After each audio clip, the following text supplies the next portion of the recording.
Hello everyone, and welcome to the Fictional Vortex. So we are back with an interesting movie on what if Naruto was the cursed son of Snake King. But before we start, I just want to remind you to please subscribe to my channel and hit the like button if you enjoy my content. Let's start the story. The kidnapping of Naruto Uzumaki. Naruto trudged home after school. It was tiring, especially for a 7-year-old like him. And with everything else, he didn't know what to do other than keep going, even if it was only barely. He entered his apartment, and walked to the small hall which opened into his bedroom. He flopped back onto the bed, and sighed, closing his eyes. Orochimaru dropped from the ceiling where he had been hiding. He had only come to look over the one he wanted, but the Jinchuriki would make an excellent student, with so much chakra. It was an excellent idea. And who knows, maybe he would be doing the kid a favor. No one wanted him around anyways. And that counted even further in his favor because it meant he would be easy to turn into a strong enemy of the Leaf. Sensei, you are a fool to leave him by himself. People like me can just take him away. Well, it's your loss, he said, summoning a snake, which promptly bit the blonde boy. That should keep him unconscious for a while. Naruto's paw. He woke up, and the first thing he felt was a stinging on his leg. He sat up and moved the covers he was under. He found 4 puncture marks on his left thigh. It was obviously done by a snake, but he wasn't dying, so obviously the poison was gone. He began looking around the room. He was currently sitting in a fairly large bed. It was about 6 feet across, and 8 feet long. It was obviously underground because there were no windows, and everything was lit by torches. He sat there for almost half an hour before deciding to get out of the bed. He stood up a little shakily, and walked to one of the doors. It was locked. There were 3 more doors. The next one was a closet, the next a bathroom, which he was really glad for, and the last one was locked. There was a table with some paper on it, a candle, and a chair in front of it, a mirror on the wall. And in the closet several sets of clothes that looked brand new. He decided to change clothes into something a bit newer, cleaner as well. He chose the azure blue pants and shirt. Once he was changed, he laid back down on the bed sighing, wondering what he had been thrown into now. He would have first assumed that it was one of the villagers, but then the clothes and the bathroom was not only working, but in perfect shape, and the bed was quite comfortable, much more so than the one he had at home. It hadn't been one of the villagers, he decided, soon falling back asleep, not noticing as someone entered the room. 3 hours later, Naruto sat up groggily. He was still slightly tired, from the poison he assumed. So you've finally woken up, a voice said from the corner. Who are you? I am Kabuto Yakushi. I've been asked by your father to watch you. My father, Lord Orochimaru. Orochimaru. That name, I think I've heard it before. Probably when you were in the academy. They have an odd curriculum there, it jumps a lot.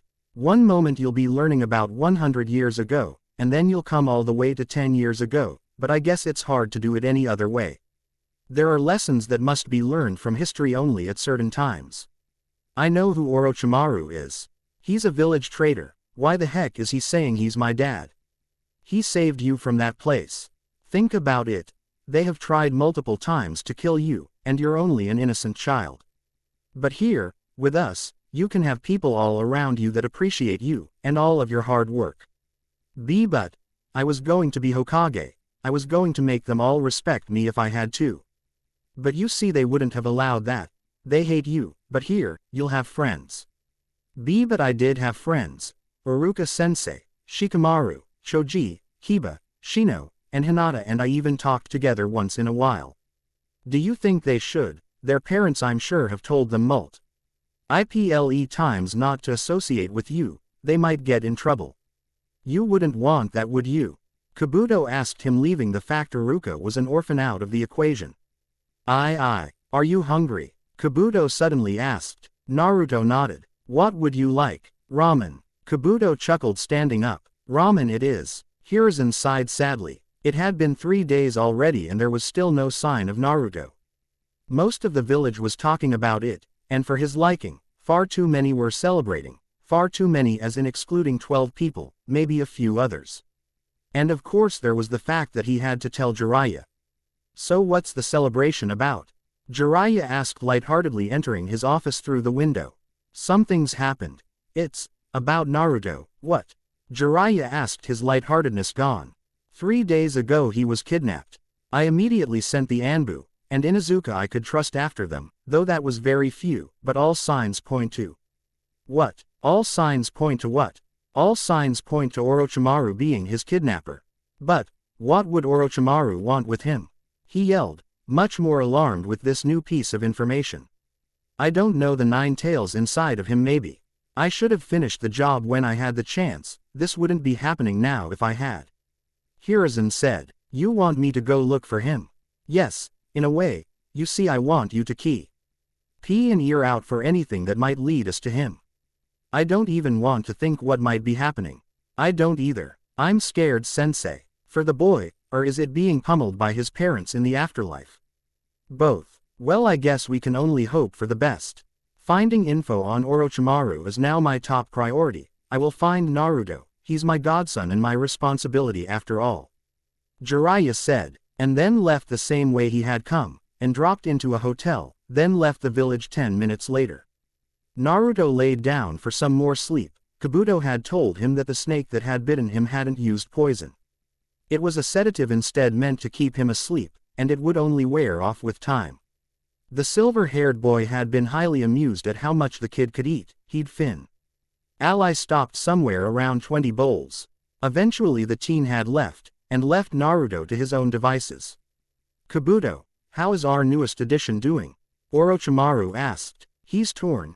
It might take a bit of tampering with his memory to get him to pledge allegiance with us, but not too much. I mostly just have to remove some people from his mind. Out of sight, out of mind, and he's as good as ours. Good, good. Now, you should go back. The time your mission was assigned to should be up soon. I have 2 days to return. I'll be fine. Yes, you have 2 weeks to return here, and while you're gone I think I'll go and see him. Jiraiya sighed. There was a trail right up until the forest. He must have had an accomplice to meet with him and cover any tracks. Dang it, Orochimaru. He yelled. Well, Naruto, it's nice to meet you. Orochimaru said, sitting in the only chair in the room. Unless you count the bed. Who are you? I'm Orochimaru, but I would rather father or something close to it since I've adopted you. You'll have to earn that title. Yes, yes, it only seems fair. Why did you take me away from home? Because it's better for you here. No one here will hurt you. You will not only be acknowledged, but also cared for. And when you're old enough, you'll be able to become a ninja. But my friends are going to worry about me, and the old man, and I was already going to be a ninja. I was going to be Hokage. Well, why don't you just think about it? But I don't want to think about it. I want to go home. Ah, but you are home, at least in my eyes.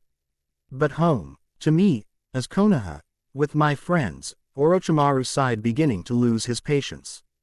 Look, if in 2 weeks you stay here, we'll send you home. Of course, if you want to stay here, you're free to. Also, you're welcome to leave the room. But the doors are locked. I'll leave them unlocked. Just don't get in anyone's way. Fine. I agree to those terms. Orochimaru smirked. He knew he could do it. It had just taken a bit of patience. He stood from the chair and left the room with that unnerving smirk still on his face, scaring the heck out of his ninja as he passed. Araya, I want you to keep an eye on the child. Make sure he doesn't get into trouble, and if he does, keep people from scaring him. I want our best foot forward, Orochimaru said, his disturbing smirk still there. Why yes, Lord Orochimaru, she said before leaving down the hall on the ceiling. Naruto walked down a hall. He already didn't like it here. It was too dark, and he wanted to see some sunlight, and trees. He really wanted to see trees. Not to mention everyone he saw looked like ghosts, probably because of the lack of sunlight. Oh, and was it mentioned he was lost? I don't think so. Yay, he was lost. 5 featuring 7 in, about 12 years old, green eyes. Tawny brown hair to the waist, ninja boots, sleek gray pants, sleeveless light gray shirt, dull yellow cloth tied around the neck, sound headband holding her hair back, and nails painted a bloody crimson. This was Araya Kimashi. She saw the boy lost, so she decided to show up randomly around the corner. She walked gracefully, letting the blonde boy knock into her, catching him before he actually hit the ground. Oh sorry, I hadn't seen you there. He said. It's all right, are you lost or something? Well actually yeah. Do you know how to get back to my room by chance? Yes I do. Come with me, she said, grabbing his hand and leading him through the many corridors. Finally they stopped in front of the door, and she opened it. Naruto found it was his room. Would you like me to see if I can take you out for a walk later? Like above ground in the light? He asked excitedly. If that's what you want. And well, if your father says it's all right, are there a lot of trees around? He asked. Yes, after a bit of walking there are many trees around. I'll have to see if we can go out for a while. Here's inside. He was going to die in the afterlife at his rate, and he figured he completely deserved it too. He had not only let Naruto get attacked, mistreated, and kidnapped, but he was afraid he would never be able to find the poor kid again. He sighed, standing up, writing up a note and putting it on the door, so the next person to enter his office would find it. Then he took off his robes, exposing his armor, and jumped out the window. Araya Ritu, RNED. About 10 minutes later, with a smile. For some reason the blonde boy had that effect on, well, anyone he met really. Not that there were a lot of people to meet, most of them spent all their time on missions so they could keep buying more weapons and food. The entire village was connected, even if only Odo Nin knew that tiny fact. There were crawl spaces deep underground that could only be opened by the correct sound-based jutsu. Those crawl spaces also happened lead to their pantries and kitchens. They had figured why not make use of the space, and it had worked out well. Well, Naruto asked. 4 things. First of all, I've been assigned the task of watching you, switching out with Kabuto when he's here. Second, you have to have dinner with Lord Orochimaru, and the last 2 your father will explain during dinner. He has to earn that title before it should be used, Naruto said quietly. I see. Well, I won't use it I guess, at least not yet. Ah, Naruto, how are you feeling? Homesick. Not much of an answer, but I guess I'll have to work with it. I heard you like ramen, so I had some made. But you aren't going to eat just ramen, it's not healthy, you'll have to eat some fruits and vegetables as well. What? But ramen, Naruto managed to stutter out. But Orochimaru ignored him and began speaking again. Tomorrow I would like to train you for a while. Then after training, Araya is allowed to take you out for a walk, above ground like you want, but you will lose that privilege if you try to escape, he said. Naruto shifted nervously at the tone. I never go back on my word. I promised I would stay here for 2 weeks. So I will. Good. So how were your academy grades looking? Naruto thought about it. He wasn't doing really bad, but it wasn't at all good either. His chakra control sucked, his jutsu were hard to do, even the basics. Academically, he sucked. And his reading and writing skills, they sucked too, but it wasn't exactly his fault.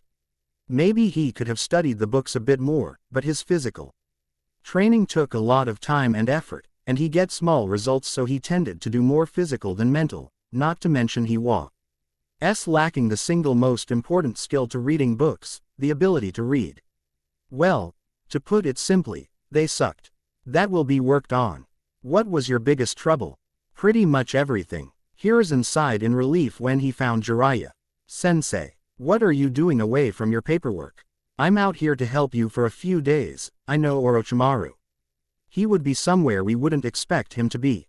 Like underground. Quote, possibly. Why did you instantly think of underground? One of my spies found an underground village. It was very small, maybe 1/100th of Konoha. But it was a village. I see. Was there anyone there? No. By the time he had made it in, it was abandoned. Somehow they all got out, and maybe we can use that to try to find Orochimaru, and probably Naruto. So there were people there, right before he entered. Yes, he must have been seen or something.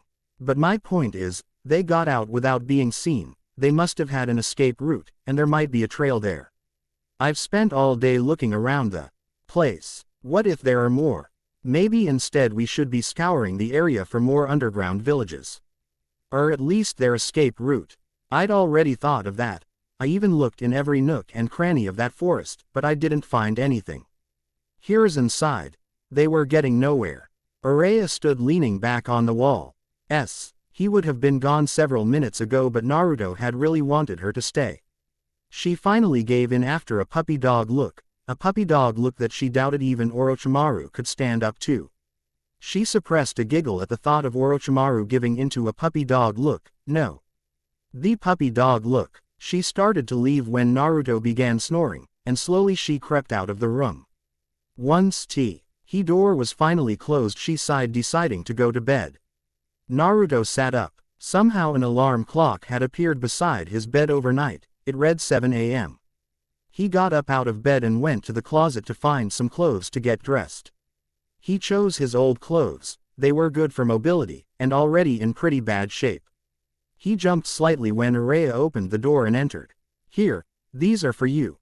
Lord Orochimaru is going to be busy for another 15 minutes and wants you to practice with them," she said, tossing a weapons holster to the young boy. He caught it a bit clumsily and looked inside, his eyes widening at the high-grade material. "These are really nice," he said. "Yay. Well, come on. Let's get to where you can practice," she said, taking his hand and beginning to lead him down the hall. After a few minutes and about 100 corners, none of which Naruto remembered, they entered a large forest area, with a huge glass window at the top letting in enough light for the plants to grow. There were all sorts of things: trees, bushes, moss, fruit trees, berry plants. It was amazing to see something like it in an underground fortress. He looked around him in wonder while Araya kept moving him forward. Finally they stopped. "This is the tree you'll be aiming at," she said, grabbing a bottle of spray paint. She did a gold dot in the middle, then a red ring, and she took out a paintbrush and made a tiny black dot in the middle of the gold dot. "You have to try and hit the gold dot. That's your goal for now," she said, waving her hand in front of the paint, drying it quicker. "All right, better move your hand," he said. Araya stepped back a couple steps, and Naruto threw a shuriken. It grazed the blue paint but still hit the red area of the target.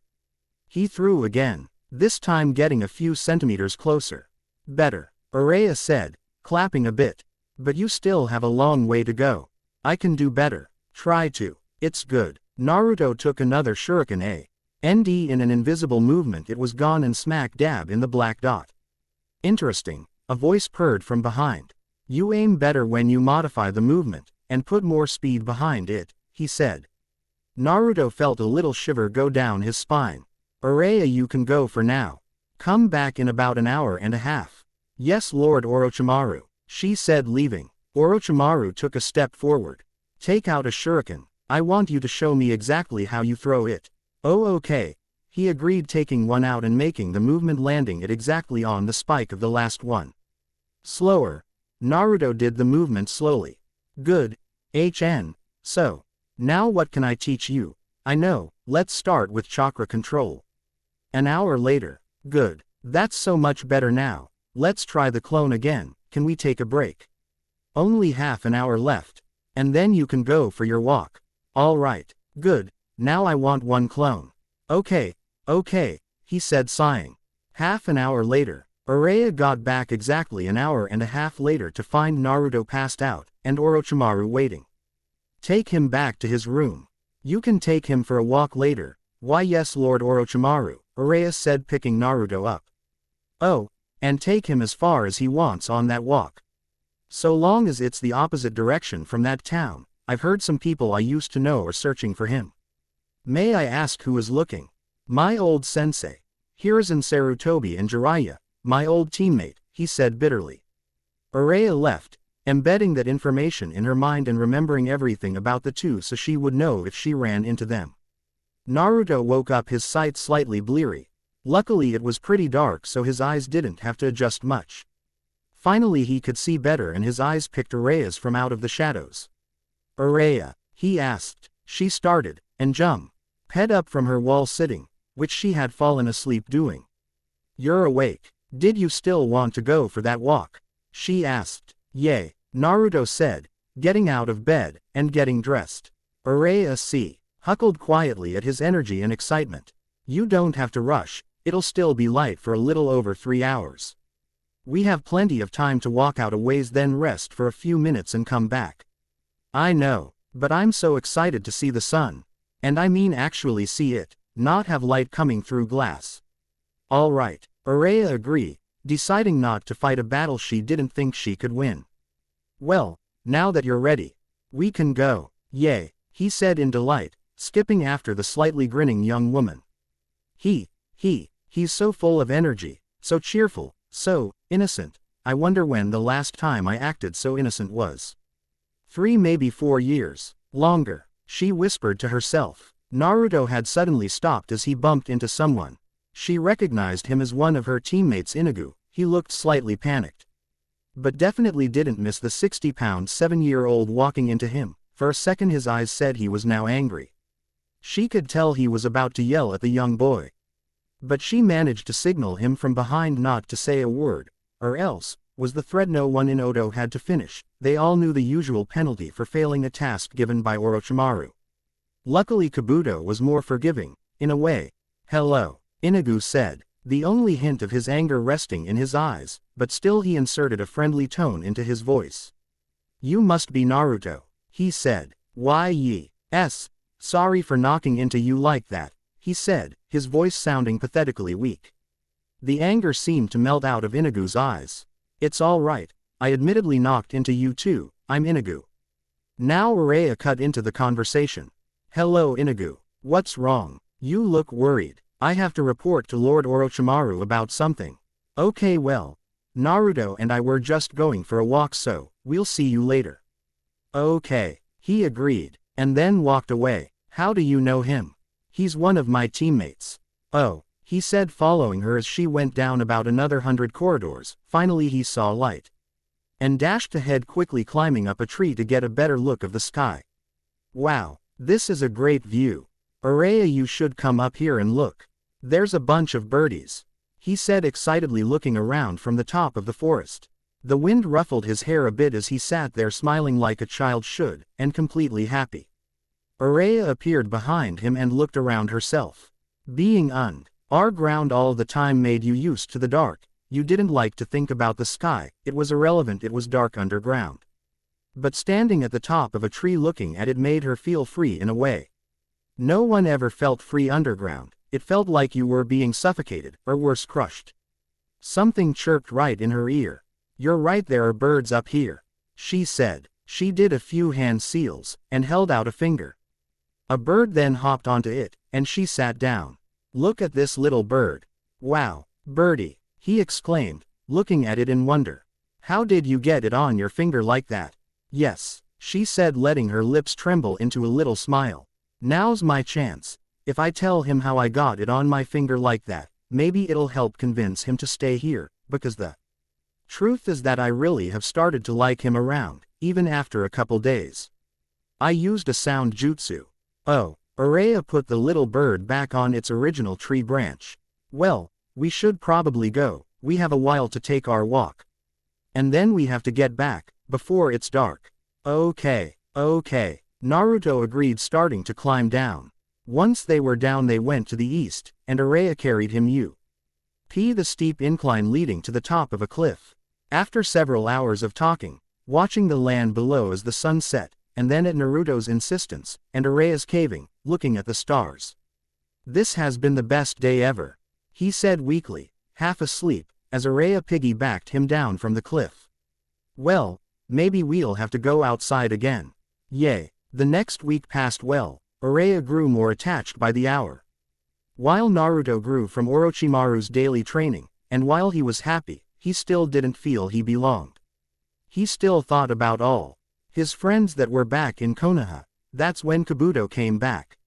He doesn't hate it here, but he doesn't like it either. He still feels an attachment to the people he knows from back home. Would you like me to proceed with the memory rearrangement? I believe that would be best. Send Araya here in the meantime. Yes, Lord Orochimaru. Araya, come here for a moment. Yes, Lord Orochimaru wishes to see you. Oh, okay, she said uncertainly. Then strode away in a manner that was hurried but not rushed. Kabuto now turned his attention to Naruto. It was late, and Araya had just been putting him to sleep. Perfect, it'll make it all the easier. Araya walked down the hall towards Orochimaru. She didn't really like Kabuto. He was creepy, and his eyes were ice. Aside from common belief, not all Oto nin were cold as ice. Even if they acted like it in battle, the ones that were, gave them the bad appearance. She made it to Orochimaru and knelt in respect. "Urea, we need to talk about the boy, what about him?" Well, Kabuto took the young boy and lifted him off the bed, then promptly left the room and went to one of his labs. He is still too attached to his village. His few friends back there are holding his mind there. So Kabuto is going to erase be locked away, allowing him to live here. I was wondering how you would feel about having him as your little brother, in a sense. You're going to tamper with his mind. Yes, or would you like him to go back to that despicable village forever? He looked into her eyes and saw that she wanted to object. If you must, object it, and I'll hear what you want to say. But Lord Orochimaru, tampering, mind, isn't that taking it a bit far? I mean he's only 7, still only a child. True, but that is why it has to be done. If you'd like you can read the copies of the incident reports. Orochimaru said pointing to the foot-tall pile of files. She took one look, and finally nodded in submission. At the edge of the lake in Bubblekin's 1010's mind tilde. Orochimaru. He is mine. The Jinchuriki is mine. Knocks into metal closet. Naruto from AM, Kitty Minato, Shikamaru, and Shikaku are cowering in. Jiraiya. You can't sit in that boat forever, evil writer. Out in the boat in the middle of the lake, under a force field tilde. Bubblekin's 1010. Are you so sure, old man? Besides, I have all you ninja wrapped in duct tape, and all Chidori users knocked out. Jiraiya. But what about the sharks that have been circling you for nearly 3 days? Bubblekin's 1010. Oh, those guys. They're my guards. Son of the Snake. Chapter 3. Introduction to Naruto Kimashi. Naruto sat up and clutched his head. For a reason he couldn't explain, it was throbbing, it wouldn't stop. Ow, you hit your head earlier, and it knocked you out, that's probably why you don't remember. Kabuto said from beside him. Where's Urea? He asked quietly. She was sent on a mission for a week. I'll be taking care of you until she gets back. Then we've agreed she'll take care of you until I get back, and we can both be doing missions. He said and sat back. Also, it's been 2 weeks. Now it's time for you to decide. Oh, he sat there contemplating. As he remembered, he had no one. And considering the state his apartment was in, he had nothing of value. So what have you decided? If you want to go back to the little village, I'll just have to tell Lord Orochimaru, and we'll leave you. T side the gates with no memory of what occurred here. Or, you can stay with us, and we will take very good care of you. I've been thinking about it, and, I want to stay. People here appreciate me, and my skills. And don't hate me for existing. I want that. I hate being hated for no reason. Well then, I healed the bruise on your head, do you want to go and train? Let's go. 2 years later. Hey, Dad, why do you wear makeup? What do you mean? Is that purple eyeshadow? And why are there girly looking clothes in your closet, and what's with the face mask? Orochimaru was quickly becoming annoyed by the questions. And he didn't feel the need to admit such an important secret as his immortality to a 9-year-old. Naruto, I want you to go to your room, or stop asking me these ridiculous questions. Yes, Dad, he said, quieting down as he waited for the 2 ninja that wanted to be a part of the village. 3 years later, Naruto dropped down from the perch he'd taken on the bridge, and caused the fighting to stop. He was unrecognizable even by Kakashi, Sasuke, Shikamaru, and Sakura. Not that any of them had really taken a good look at him anyways. He was dressed in black, all black, from head to foot. And everything but his eyes were invisible in the clothes, and the cloak he wore, but even his eyes seemed to have become ice blue, instead of their cheery sky blue. Zabuza, Haku, pull out. You can't win against them, we'll have to send you elsewhere. Haku and Zabuza closed their eyes, and thought on the cold slightly girly voice. Finally they had completely made sure it was Naruto, and left with him. Kakashi stood there, reaching out with his senses to try and feel the chakra signature. He had barely gotten a small taste of it, and recognized it a small amount. But it was too late. They were too far away. Tazuna began working again, hoping they were now safe.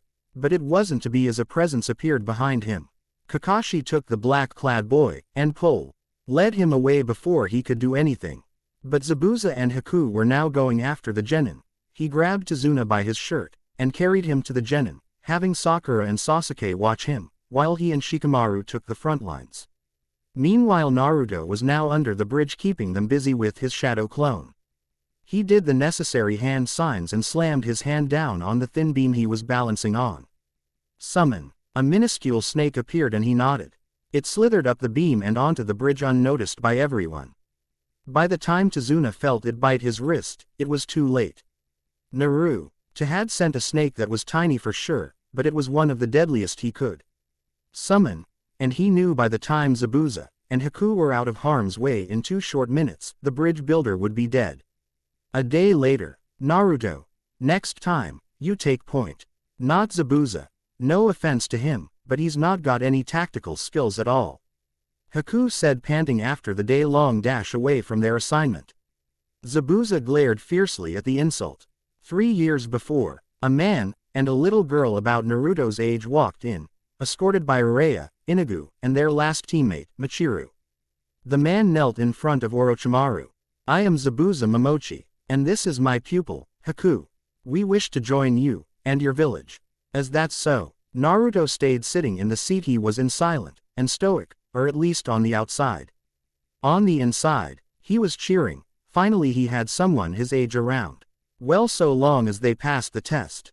If that's true, you won't mind being searched and striped of anything that might resemble any sort of way of communication. Not at all, Zabuza said. Haku looked a bit unsettled, but held her tongue all the same. All right then, I'll allow you to join our village. But if you happen to ever sway in your loyalty, you will be punished. Naruto sat there doing his best to look completely calm on the outside, but he was about to burst as inside of him there was a celebration. Finally he would have someone his age. Someone that wouldn't reject him. Present. Let's go. I want to make sure that Junin doesn't follow us. He could be dangerous, and I didn't like that Sharingan he has. All right, your point, Haku said. Zabuza had to agree with that decision. He didn't have a very good sense of direction. If it wasn't for Haku, he would have been lost to the world a long time ago. All right, let's move, the blonde said, jumping into the trees. Sheesh, you don't have to yell, kid. Zabuza muttered. Move it, Momochi, he commanded. Yes sir, Kakashi sighed. This wasn't good, their first C rank. And they had failed it. Sakura and Sasuke needed more training. Shikamaru had been doing fine, but his students, well, they kind of made him feel shameful. And then there was the question of who the ninja in black was. I know that chakra signature from somewhere, I only felt it for a moment though. I need a better sense of it, but they're probably long gone by now. Dang it. Naruto sat down on his new bed. Their base had been moved again. It seemed that Jiraiya had been getting too close to him. Again, luckily everyone was always able to get out, since they all knew the right jutsu. Or if it was the prisoners, they were taken by their guards. The next base down the line was as usual very different in the way of entrances. The last one had a simple hole in the ground, with a giant boulder over it. The next one, that tree right there, the blonde said, going over to it and tapping a piece of bark. A perfectly seamless door opened, and they entered soundlessly. Do you like it? It's a very interesting design. Zabuza said. Thanks, I thought of it. Very good. I wonder where Kabuto has gone this time. Luckily though he should be back for the exam. The exam, the talk of the village. The one thing every shinobi in the village in 2 months would be a part of. And they knew they had superior forces and, I have to admit, I feel a small amount of pity for Suna. Considering what we're going to do to them. I agree, but they had it coming, and maybe next time they won't be so naive as to trust someone just because they look like someone they think they can trust. I mean, they're a shinobi village for goodness sake. Haku said. Humph, you've got that right. Not that I don't enjoy listening to you chatting, but I'm going to go report. Zabuza said. The two nodded and carried on with their conversation, while he left. But I guess it's not really their fault. They think it's their cage. Who would ever think to betray their leader? And the person that could have them killed. Exactly, Naruto said, nodding his approval. That's why this plan is so ingenious. Naruto laid back on the bed and pulled his feet up, sighing with fatigue. Slowly he allowed himself to drift to sleep. Meanwhile, Hiruzen sighed as Team 7 entered his office. So that's how it went, he said, not even bothering to tone his voice with a question. He could tell by their faces that it was a failed mission. He banged his head on his desk, much to their surprise. Great, a new mound of paperwork to deal with, not to mention, he stopped, catching himself before he let an S-class secret loose among the genin. Kakashi, there's something we have to talk about, it's about him, the rest of you need to leave. Who is this, him, you always talk to Kakashi about? Sasuke demanded, as he always did when the old Hokage did this. None of your business, Kakashi said, pushing the 3 genin out, and closing the door. I've gotten word from Jiraiya. He found something that might confirm his suspicions about Naruto, but, gosh, what did he find? I gave him this when he passed a test with a good score, and then added to it when he passed more tests. Jiraiya found it when he was searching the most previous base. He has him, but we aren't sure under what terms. I am requesting permission to assist Master Jiraiya for a couple weeks, until the exams. At which point I want my team to enter. After failing this mission, yes, I know they'll make it out alive if nothing else, but it'll give them experience with battle, experry. NCE they won't ever get if they're stuck doing C and D ranks. They need this, and they've done over the required 14 missions. I see, well it's a good thing you told me now, because I was planning on having that meeting in 3 days. Great, thank you, I'll be back in time for the exams. I'll probably come to help you in Jiraiya's search in a few weeks, just for a few days before I have more cursed paperwork to deal with. Hiruzen said. Kakashi chuckled. It doesn't look like you'll be done anytime soon at this rate. The door banged open and 3 genin spilled into the room. Great, you heard all that didn't you? Naruto woke up with a start as Araya banged on his door. He cringed, knowing she only banged on his door that hard when she was angry or worried, and he had a hunch that she was angry.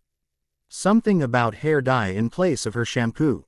Naruto, get your butt out here now, she screamed, almost ready to break his door down. Again, except this time, he didn't have another door to get out, so he worked through his options, and decided the best one was to face her like a man.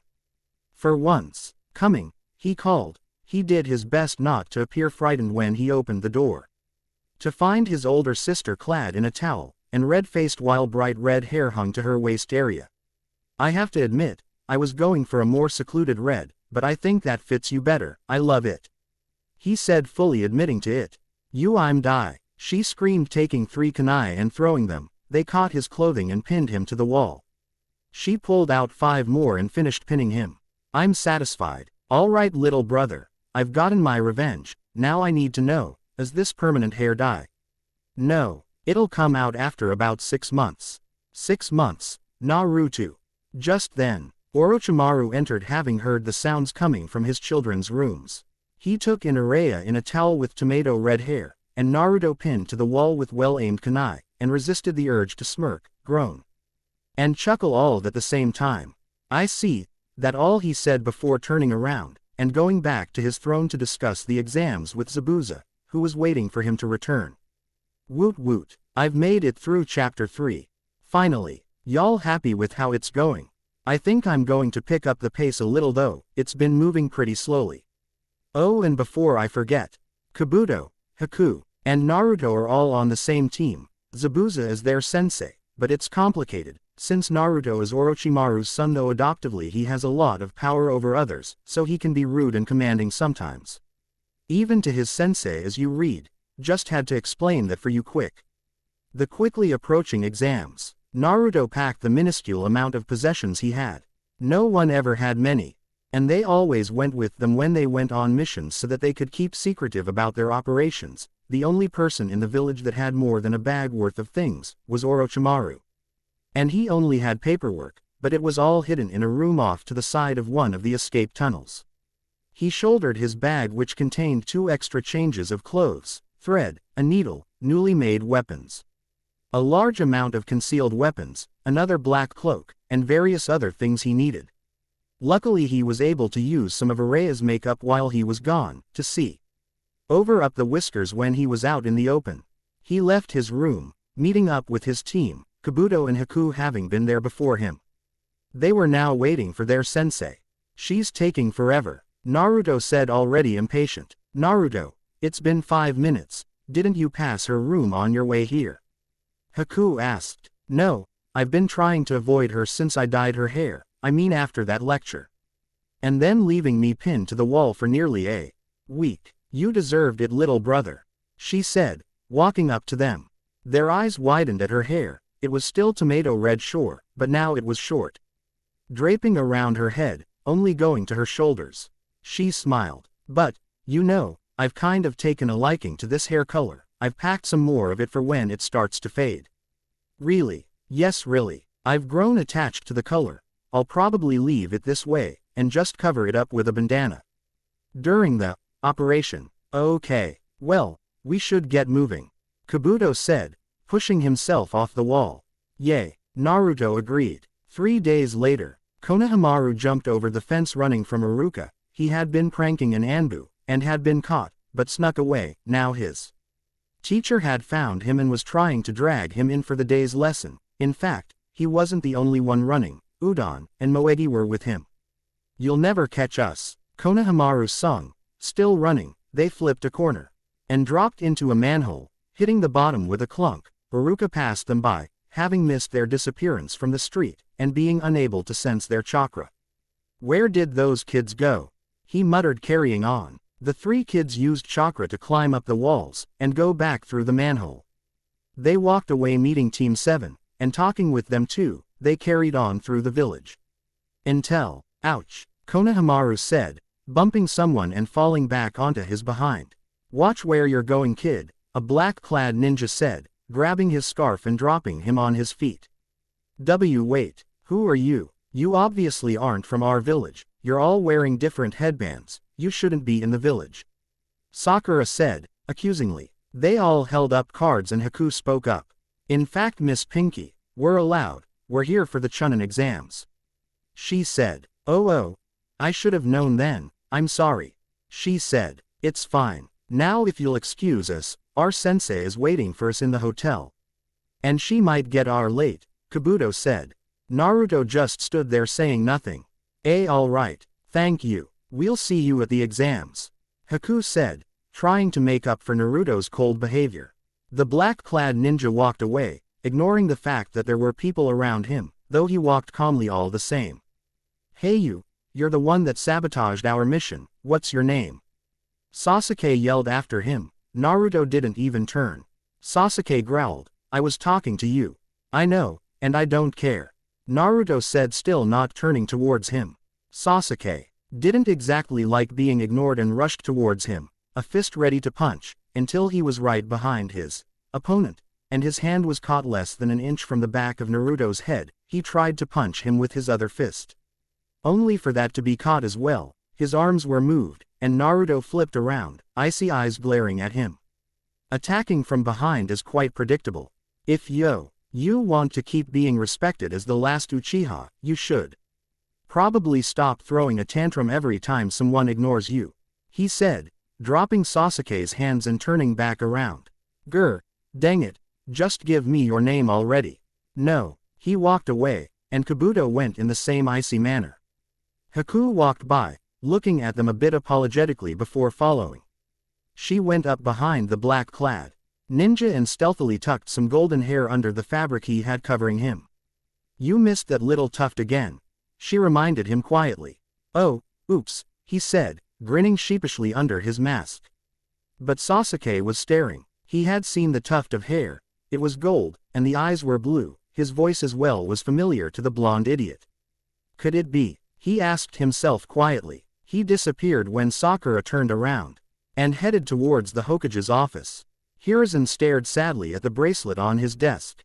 It had several charms on it, and he could just feel the chakra of its owner, slightly evil, but for the most part untainted. He jumped up when his door burst open, and Sasuke entered, the secretary hot on his heels, in an attempt to stop him.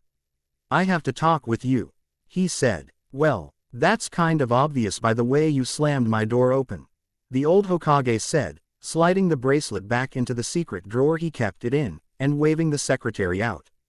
It's about Naruto. Naruto, what's going on? I'm pretty sure I know where he is.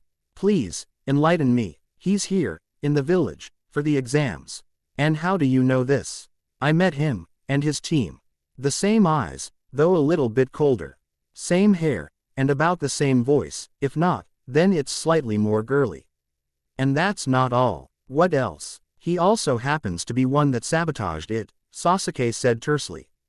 He refused to speak of the failed C rank, so instead he called the mission an it, much like Tora.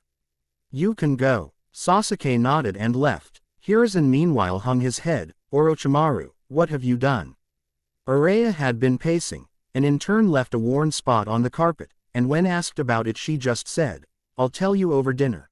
Then she went to her room, and wore a hole in the carpet there. Finally all three genin teamed up on her at once. What is wrong? Naruto asked. Inagu, she answered, sitting on the bed. His squad group, it was found out, and no one's sure who did and didn't escape. She looked down. Now the genin team could tell why she was so restless, considering her fiancé was missing. He had proposed on her birthday this year when she turned 17. Oh, was all that was said, and at the moment it was all anyone could say about it. Kabuto finally left after 2 or 3 minutes, and Haku left a few minutes after him, leaving Naruto and Araya alone in the room. They said nothing. And both stayed as still as stone. The only sound was their breathing as they communicated without doing or saying anything. Earlier in the Hokage's office, Hiruzen, read the letter Jiraiya had sent in reply to his own. Are you sure? You're sure it's him? You're really sure? I mean, I had been planning on coming to the village for the third part of the exam, but I think I might just come for the last 2 parts. I can visit my spies in between. So you're really sure? This isn't some kind of cruel joke. The old man chuckled, and pulled out a piece of paper. No, this is not a cruel joke. I'm pretty sure Naruto is here. I would just like you to make sure. I'm too easy to spot to find out, so I'm really hoping you can investigate. So, I'll see you. Whenever you get to the village, stop by my office before you do anything though. He gave the letter to Gamakichi, and the little red toad disappeared. Naruto couldn't stand it. It was too silent. He finally left the room and went to the room him and Kabuto would be sharing. Kabuto was already sleeping, but opened one eye when his teammate entered. Any information on where he is? He asked. No, nothing, but this better clear up before the end of the exams. No kidding, I mean can you imagine taking her home in that state? Not really. Naruto sighed. Jinning removed the black fabric covering his head. Completely off topic. Have any idea when you'll get me that hair? No, I haven't got a clue. The blonde sighed again, taking off the black GW armors he had been wearing to cover his ankles, then removing his boots and gloves. Underneath, his skin could be considered unhealthily pale, nearly white. Though considering everyone from his village looked the same, no one cared. Including himself, but even so, Kabuto found the nerve to comment on it. You look paler than last time I saw, and that was about a month ago. Well whoop-de-doo, I'm tired, and worried. So I'm going to go to sleep, he said discarding the rest of his black clothing, and showing a full set of thin azure clothes underneath, complete with a hood he could tighten around his face and more importantly his hair. Since the golden color reflected so much light, and never seemed to dull, he knew it stuck out like a sore thumb, and had to be covered. Kabuto rolled over smirking at his teammate's reaction. Very well, we will go to sleep, good night Naruto. The blonde sighed tightening his hood. Good night Kabuto. 1 week later. You little brat I'm gonna kill you. Ah, Haku save me. It's tempting, but, it's too entertaining to stop. I concur, Kabuto said, as they stood by the wall watching the chaos. This all started because of Naruto and his prank habits. So, how long do you think it'll take for her to catch him with the chair glued to her behind? Don't know. It's hard to tell. I mean she's moving quite well, I'll bet you all the mo. Nay in my wallet she catches him after 5 minutes. I'll go for that, within the next 3 minutes. Deal, Kabuto said holding out his hand to her. They shook hands as they continued to watch the chaos. I bet 4 minutes, Naruto said while still running. 4 minutes later, I win. Ow. Booyah. Oh. Cough it up. Will you stop it, already? Naruto shouted at Uraya, and talked smugly towards Haku and Kabuto as they hesitantly emptied their wallets into his bag, where he kept all his money. That was so not fair, Haku whined. I'm broke. That was all my money, period. And I'm a lot richer. Yes, ramen, he cheered, almost jumping up, but the chair pinning him to the ground while Uraya kicked him a few times a minute he was stuck. Can I go get ramen? He asked, giving her the look that even Orochimaru caved under, that she easily caved under. Okay, she said, sighing in resignation. Naruto pulled out some alcohol swabs. Rub this on the glue and it'll come off, he said. Setting out on his quest for ramen, or trying to, Haku had grabbed his shirt collar and turned him around. You do remember what day it is, right? She asked. No, we've got to get to the PLA. CE the first exam is going to take place in. Luckily I got everyone up early. What? That's today. Yes. Why didn't anyone tell me? Because you were tutor to her chair, and it was entertaining, Kabuto said. Naruto rushed out the door, grabbing his 2 teammates and dragging them, while Uraya was left to unglue herself from the chair. Written exam. They made it to the door, to find a group of genin grouped around it.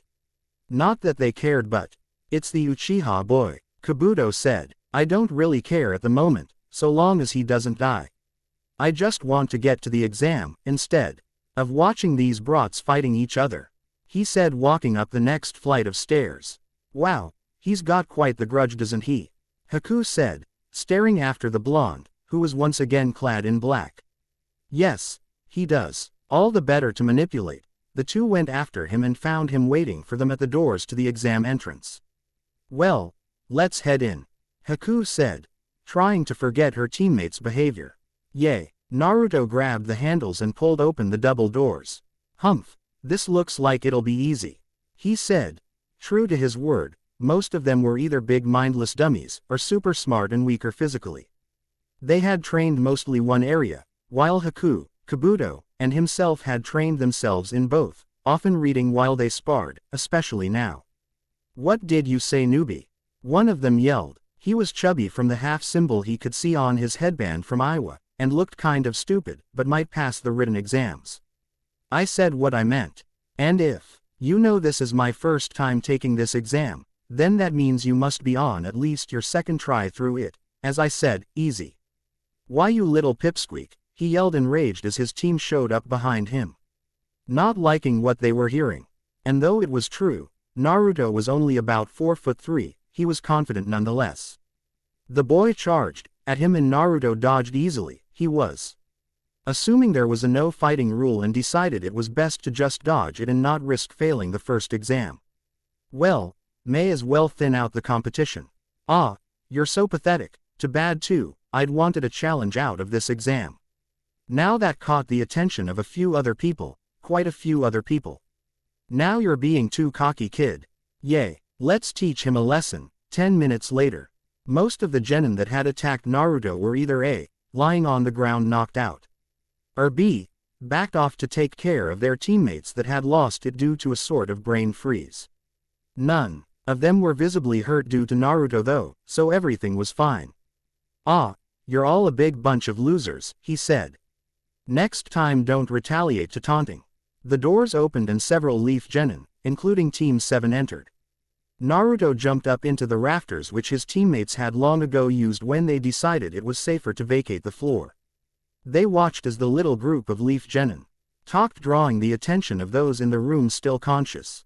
Ah, come on Sasuke-kun, Ino said, grabbing him. Get off, he said, pushing her away from him. Huh, I wonder who did that, Shikama. Ru commented from his little corner he was in with Choji and Kiba. I don't want to know. Whoever it is might come after us next if we found out. Kiba said. Yay, I agree, it'd be too troublesome. Yay, I'm going to agree with the two of you. So now I have to wonder if whoever it was is one of the ninja hiding in the rafters. Kiba noted. Haku dropped her head into view, and gave the Inuzuka a look. And said boy could tell why. He heard someone cursing above him now. One of them up there was upset he'd found him out. Wait, that voice. I know it from somewhere. Wait, I know who it is. But then what is he doing up there? Hiding from us. Is it really? Huh. Did you say something, Kiba? Choji asked. That voice? No, it's nothing. I was just thinking about something. It can't be. I'm probably just imagining it. Alright then. It's probably too troublesome to deal with. Shikamaru said dully, almost asleep. Choji sat him down and let the smaller boy use his shoulder as a pillow. Hey NK, why are you calling O? He had started to ask why she'd called him NK, but realized it was because of where they were. If Konoha found out he'd been alive all this time, and plotting against them. Anyways, I think we should stay up here, and that little tuft has gotten out again. She said, walking in a crouch towards Naruto, on the ceiling, and tucking that hair back in. You know Haku, it's not going to stay there. If it comes out again we will have to cut it. Kabuto said. No. Why not? Haku asked. Because I like it, he protested weakly. If it jeopardizes us then it will go. Kabuto said matter-of-factly. Exclamation mark. Haku. He yelled as loudly as possible without alerting anyone to their presence, after Haku ripped the tuft out and cut it with some scissors made of ice. Before depositing it all in an ice cube that wouldn't melt for another 10 hours so Naruto could do what he wanted with it. You're both cruel, he pouted. Well, do we want to go offer the little newbies some advice? Kabuto purred. They are making quite a scene. Whatever you want to do, Naruto said. Haku can even go with you if she wants, but I'm staying put right here, he said moving a bit deeper into the room and sitting in the rafters.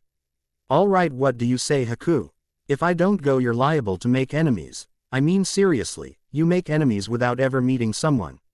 Who's to say you won't make enemies out of people you do meet? She said. And since NK is for once sitting quietly where he isn't going to cause trouble I have nothing to worry about. Alright, I'll probably be here when you come back, unless the proctor finds me up here, at which point you won't miss my scream to alert you to the fact. Naruto said sarcastically, rolling his eyes at being treated like a puppy. The two went to the least populated area of the room and dropped before walking over to the small group. Sakura and Sasuke went on high alert as they approached, and glared slightly. Shikamaru was also looking wary of them when Choji had dragged him up from his nap, due to Sakura and Sasuke's alarming reactions. Hello again, Kabuto said. Where's you other teammate? Sasuke asked harshly, noticing Naruto's absence. Sulking in the rafters after Haku was supposedly cruel to him. Kabuto said, still using his calm, and inviting, her. You were in on it to Yakushi. Naruto yelled from the rafters. So what are you doing down here? He was simply too annoying to put up with anymore. Haku said, grinning as Naruto yelled at the top of his lungs but didn't leave the rafters. And luckily he pissed everyone in the room off, so he's too scared to come down out of the rafters. Not. I'm just too smart to come down. Blah, blah, blah, Kabuto mused, smirking at Naruto's slowly rising temper. Anyways, I've had some experience with the exam, and have a little help to offer. He's actually tried it 6 times. This is 7th try, Haku said, but you see that means he really won't have any good info, 'cause he's failed it 6 times. Sasuke said reasonably, not quite. I was held back by my old team all times. I wasn't going to abandon them. Unfortunately they died, he said matter-of-factly. Truth was they had been assigned another genin, and Kabuto had been put on Naruto's team to watch and make sure he could be successfully manipulated. Well, the point is, I haven't been doing nothing this entire time. I've been collecting information on the genin. If you'd like I can show you some. Kabuto said. Yay, right. You're the ones who sabotaged our mission, Sakura argued uncertainly. I see. Alright, well I guess we'll just go put up with the angry idiot. Haku mused as they retreated back to the unoccupied corner of the room, and went back into the rafters. The proctor's coming, Naruto said, grinning madly. He's calm. Haku was cut off by a giant poof as the proctor and several chunin appeared in the front of the classroom. Alright brats, listen up. You're going to be taking a written exam. So you'll aim taking a number, then finding your assigned seats. And that includes you three in the rafters. He called, shoving his finger in the direction of Haku, Kabuto, and Naruto. They gracefully dropped down and got in the front of the line, joyfully taking numbers and in Haku's case skipping to her seat. Naruto and Kabuto shot each other, "What's gotten into her?" looks. The exam began soon enough and there was the sweet sound of pencils scratching and tapping on the wood and paper. Slowly people were expelled from the exam, one team, then another. And so on until only about half of them were left. And it had only been 15 minutes. Finally the proctor himself called someone out. "Hey you there, get your feet off your desk, and work on the dang test." Naruto raised his head and looked at the proctor. Next thing his mouth was moving and his slightly girly voice echoed in the room. "But I finished." He looked at the clock on the wall, 7 minutes ago. Half the people in the room let their pencils clatter to their desks. "Let me see, the rest of you back to your tests, or I'll have you all kicked out." He stomped up the stairs to Naruto's seat and took the paper expecting to find all blank or wrong answers, but he was surprised to find it completely filled out with all the right answers. He glared at the grin foe. A moment before putting the test down and walking back to the front of the classroom, not even bothering when Naruto put his feet up again. He'd successfully cheated. He'd already planned on it, all of them had gotten tiny snakes and he'd left another in the rafters. It then hissed the answers, and the smaller snakes would say the same answers, quiet enough not to be heard by their neighbor, but loud enough to be heard by the ones they were helping. About 45 minutes later, Naruto, Haku, and Kabuto had definitely passed the exam, which of course happened right in time for a crazy lady EY recognized to crash through the window. Anko, the old student of Orochimaru's, of course they knew about her, but they weren't sure if she would recognize them as being a part of Orochimaru's force. "Alright maggots, no more easy stuff. Biki's just gotten soft. You will meet me in front of Training Ground 44 tomorrow morning at 7:45 a.m. Anyone who's even a minute late will be instantly disqualified. Now scram," she called. The genin left the room, and went out for celebrations. Well, most of them, 3 certain genin were trying to figure out a way to mask the smell of snakes that had so heavily penetrated their clothes. Not that anyone else noticed, but she might. Anko, as they'd heard, could tell when Orochimaru was near because he smelled of snakes. So now the hard part, getting the bow. To wear some of Haku's cinnamon perfume. Oh boy, the poor boys, sings poor unfortunate souls, from The Little Mermaid. Alright, here we are. Done. Finito. Finished. Carrot. Hope you all enjoyed The Forest of Death. I cannot believe you got me to wear this girly smelly crap. I can't either, Haku said. I mean Kabuto, it fits. He could at least pass for a girl if he tried. But seriously, me. Actually, Kabuto began. You have the voice pitch of a female, and about the average size of one. So you could probably pass for a woman easier than me. I hate you sometimes. You say that a daily basis. It's because you're always annoying me. Hello kitties, Anko said overly cheerfully as she chose to prey on them. Cinnamon, that smells good, she said. I wonder why the boys are wearing it too.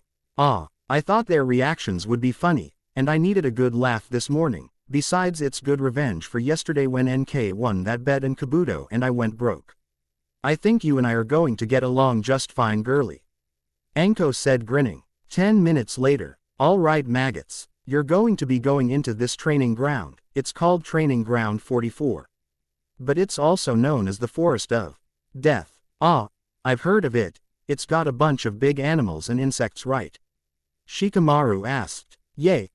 Expect Nara to know it all, and ruin your carefully thought out speech, Anko said, rolling her eyes. 10 more minutes later. Alright, Haku, you're in the back. If anyone comes up behind us, you take care of them, Naruto said. Kabuto, you're in front. You're best at close-up combat, Haku directed. And Naruto, you're in the middle. If either of us need help, you can always summon a few poisonous snakes, but we should refrain from killing too many others with snakes.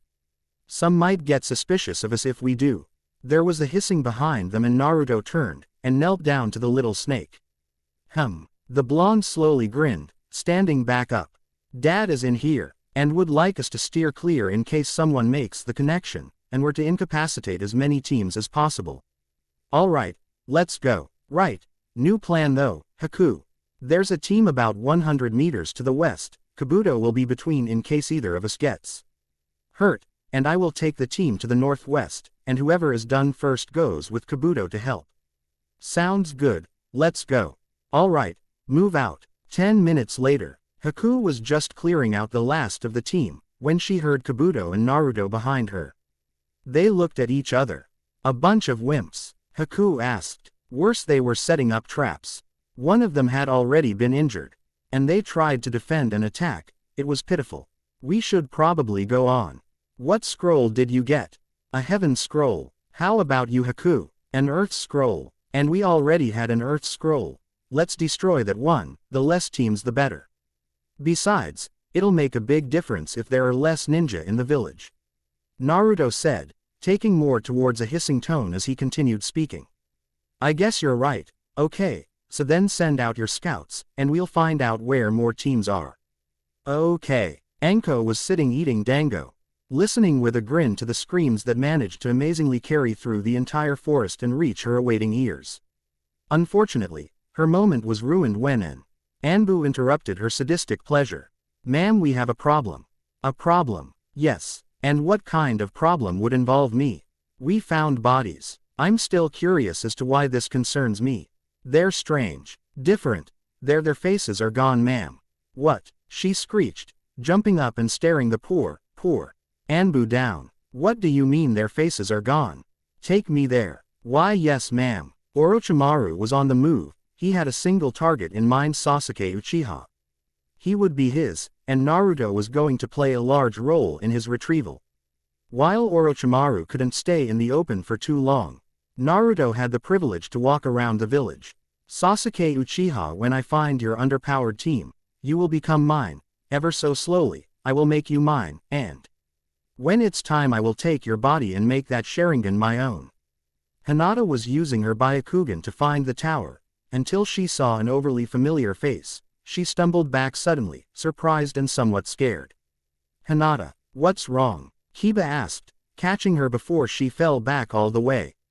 I saw someone I didn't think I'd ever see again. Who was it, Hinata? Naruto. Naruto, but how is that possible? He's been missing for years. I don't know, but he's out there. I'd never be able to miss his face. NK, if they know about you that's a bad thing. Want me to get them? No, we'll leave that team. One of them has the Byakugan. She could pick us out before we even could get close. No, it's better to find a different team. Alright, who do you suggest? You know that other Leaf team. With the Nara, the Akamichi, and the Yamanaka. You want to get them? Yes, I think it will be fun to go, say hi. If you get what I'm saying. Why not? Kabuto said. I'm for it. Good, they're in the east part of the forest, fairly close to us. Dad is to the north, so we'll have to be careful not to meet him, otherwise we might get found out. Right, let's, Choji. Ino yelled, grabbing Boy's scarf. Seriously, come on, you just ate. I'm hungry. Okay, fine, whatever, but well, let's see, Shika, do you have anything? Ino yelled up to him. She'd made him climb a tree and scout the forest from there. There's a team coming from the southwest. Good, let's get ready. They won't even know what hit them. Alright, Choji, finish your chips, and get ready with your expansion jutsu in those bushes. Ino, you're behind the bushes with Choji so he can defend you, and I'll stay up here and surprise them from above with my shadow techniques. Great, come on Choji, Ino said, dragging Choji behind the bushes with her. Soon enough the team Shikamaru had spoken of appeared. Shikamaru, at seeing exactly who it was, froze for a split second, realizing who they had to fight. He used his technique, only trapping the female of the team. But then she did something. He only realized he was now frozen to the tree limb he was on and that there was someone behind him when Choji rammed the tree, knocking the person behind him off balance for a second, long enough for him to land a solid punch. Wow, you're good. First time I've been hurt in a month. I've had lots of practice, as I'm sure you have, Naruto. How did you? Simple, I've been getting most of the information on you as it's turned up. You've certainly gotten tons better. Before I admit I would have been SKE. Tickle of you being able to do very much, but it seems with the right amount of training you've gotten much better. I wish you didn't know it was me. We weren't supposed to kill many teams, especially not with poison. But someone who knows. My identity is a very bad thing. Shikamaru, you're going to die. What a drag, Shikamaru said sighing, and dropping out of the tree. Naruto dropped after him, a snake on his left arm. All right Sonya, take care of him. I'll just be sitting by that tree, Naruto said, grinning as the battle was being won around him. Ino and Choji were ill-equipped to deal with Haku and Kabuto. They were doing fine until an awful scream nearly ripped the air in half. I see, Naruto said, standing up, and waving Kabuto and Haku out of battle. You're lucky. Haku, Kabuto, go find our next target. I'll be there in a minute. Right, they chorused, leaving. You're very lucky that happened when it did, otherwise you'd all be dead by now. Why Naruto? Shikamaru asked, stumbling a little as a kunai in his leg moved. Ino and Choji looked up from their respective places on the ground, where they were luckily only battered and bruised, with only a few cuts and scrapes. I have my reasons. Reasons I don't have to state to you. See you in the tower. Got a few more teams to hit before going there myself, and don't tell anyone about me or else. I'd like to see that old geezer's face when he finds out. Remember, or else. There was no need to finish his threat. They could tell what he meant, or else you die. Naruto had gained Orochimaru's unspoken threat ability, as he called it, over his many years of watching it in action, and now he could use it easily. The black-clad ninja walked away, leaving a very confused Genin team. Gaara was just on his bloody merry way when he stopped. This of course frightened his siblings, who were worried he might have finally lost it with them, and was going to kill them. They wouldn't put it past him at this point. What's wrong? Tamari inquired hesitantly. Unfortunately she didn't get an answer, and Kankuro and Tamari were ready to split and run when Gaara started shaking, almost as if in fear of something. Finally, a minute later he stopped shaking and stood straight. It's nothing, move. Naruto laughed in glee. He'd found another Jinchuriki, third so far. One shared the 9 tails, another with the 2-tailed Nibi, and now the 1-tailed Shikaku. Right now he was pretty proud of himself. Hey Haku, Kabuto, we're going to split for now. Kabuto, I'm told that there's a team that just went by here a few minutes ago. They went north. Haku, there's a team to the south. I'll take the one to the northwest. We meet at the tower. Sound good. Right, Haku said, poised to leave. Of course, Kabuto said. Naruto, no. DDED, and they all left in different directions. A couple days later, Araya sat comfortably in the couch, curled into a good book and happy to have the time to herself, plenty of time to steal Naruto's money and go out to fancy restaurants. Naruto and Haku sat silently in the upper floors of the tower. Kabuto was taking a nap, and then presumably a shower. Haku was clean, and fed, and watered already since she'd arrived first. Naruto was second, only waiting for some food, and Kabuto was last, just today, starting to refresh himself. They still had 2 days of time. They'd spent 1 day in Alpha Night in the forest before reaching the tower and meeting back up. Everyone made it with relatively no injury, the boys sustaining a few injures, while Haku used an ice jutsu to freeze the team from the inside out. Or more specifically, freeze their hearts to the point they stopped beating. Eventually she left them, barely alive, taking and destroying their scrolls, then going to the tower. Naruto had started with snakes to deliver a sedative and light poison, one from each fang. It got all but one, leaving him an opponent. He of course won, but did get a few scrapes in the battle. Yuto simply severed several arteries and his opponents died nearly instantly from blood loss. A clean and quick job. One Orochimaru, their sensei, Araya, and the team itself were all proud of. Of course they were all tired. Something that was painfully obvious when Naruto fell asleep against Haku's shoulder, cutting off his sentence. Oh Naruto, you really do pick the most random places to do things, don't you? She whispered. She almost woke him up, but seeing the bags under his eyes was enough to prevent her from having the heart for it. Fine, sleep on my shoulder, but only this once. Next time I'm kicking you off of somewhere high. Naruto grunted quietly, almost in agreement. And Haku sighed, pushing herself deeper into the couch. 1-on-1. Battle into the third round. Ino was scared, honestly, truly, and fully scared. Though she hated being so, Naruto was in the room. It was the first time she'd met him since their encounter in the forest, and they'd barely talked about it as a team, too afraid someone might hear. "Ino, are you all right?" Asuma asked, touching her shoulder. Ino stopped shaking, only now realizing that she in fact was shaking, terribly so at that. "I'm fine. It's just, there are a few people here I'd rather not fight." "Ino, you'll be fine, and if worse comes to worse, the match can be stopped." "Right. You're right, sensei. Thank you." Naruto meanwhile was scarring the crap out of Gaara, letting an overly evil wave drift off of him, via Kyuubi's chakra, causing everyone in its wake, even his own teammates, to edge away from him. Finally the first match was about to be decided, and the first match will be between Neji Hyuga and Dosu Kinyuda.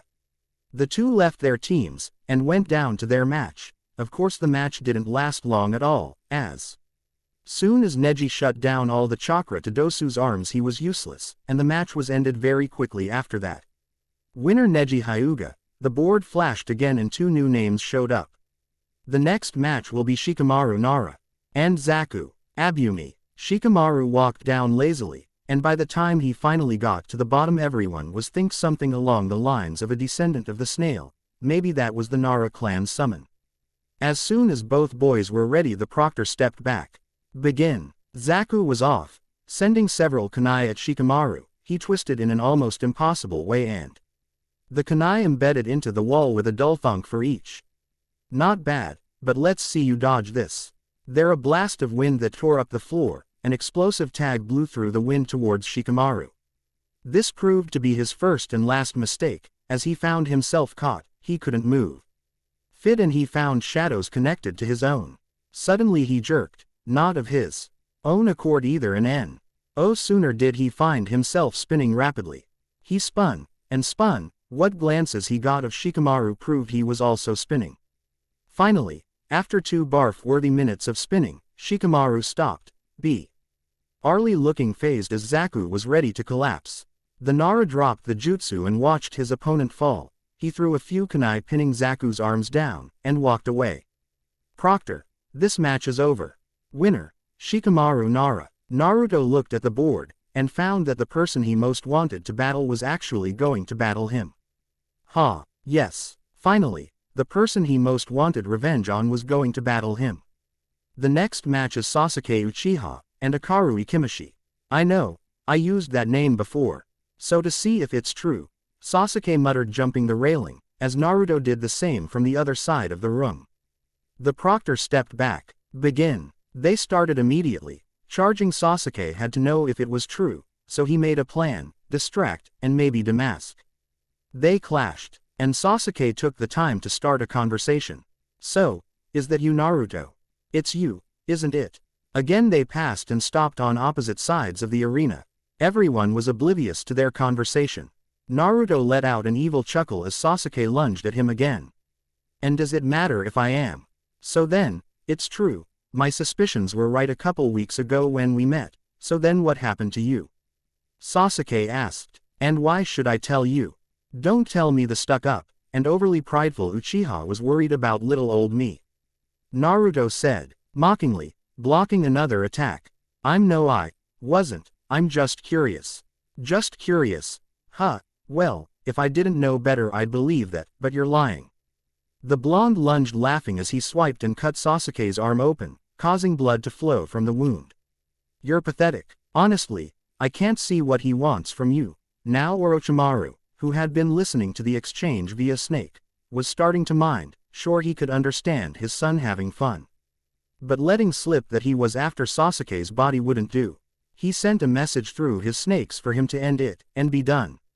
Naruto nodded, grinning, almost looking feral, as he advanced on the other boy. "You're fairly strong, but this is over." "What do you mean? I injected you with a sedative a couple minutes ago. With all that movement it should be working about now." Sasuke growled, and stood up. The blonde was right, he was feeling it, but he wasn't going to show it. "You're wrong, it's not working yet."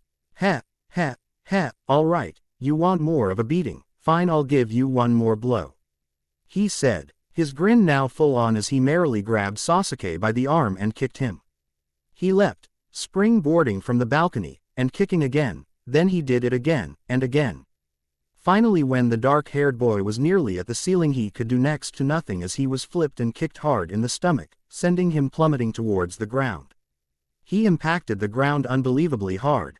His head throbbing, and several broken ribs screaming, Naruto landed beside him. Yes, Naruto calls that one. Don't tell a soul what you know or else, I plan to mock my grand entrance home during the next part of the exams. He left back to the balcony, while med teams scrambled to take care of their last loyal Uchiha. Naruto almost grinned on his way back to his team. As if. You seem to be having fun, Uraya said, frowning a little. So, I was having a little fun. You know, it's not right to have fun at other people's expense. Unless it's a joke, and doesn't offend anyone, it's wrong. Oh come on, he's the one that was the worst to me. It felt good to beat him up some. Still, I didn't like seeing you like that. Please don't do it again. I don't want you to end up like the One-Tails. Fine, I promise, I'll try not to find any joy in beating up others, unless I have good reason to. Okay. Uraya sighed. Better. We'll work on it. The next match was announced. Sakura, Haruno and Gaara. Oh, this will be good. Little Miss Pinky is weak, and Tomato Head has got a lust for killing, Naruto said. Then muttered a little, he was going on a freaking massacre in the forest. I forfeit, Sakura called before the match even began. She could tell when she wouldn't win. Winner, Gaara. The proctor called. He turned back to the board while the two retreated. Haku, Momochi and Kankuro. The two people walked down the stairs or dropped into the arena. Haku stood poised, but calm as she stood there, giving Kankuro a look she was hoping. The boy couldn't resist. Of course, who could ignore the beauty of a lady such as herself? She didn't want to reveal much about her technique yet, so she had to hide behind her pretty exterior and her status. I hope you fight fair, Kankuro. I rather clean fights. Of course, I'm sure from previous encounters you know exactly what I'm capable of. Begin. Haku began forward, taking a slash at his clothes to see if it was the real Kankuro, or the puppet. Turned out to be the puppet. While Kankuro was hiding wrapped up in back, she pretended not to notice as she slowly but surely iced the joints. She seemed to be dancing with the hunk of wood as it slowed. She got faster. Finally she stopped, and delivered the final blow to the puppet. This battle is over. I've broken all the joints in your puppet.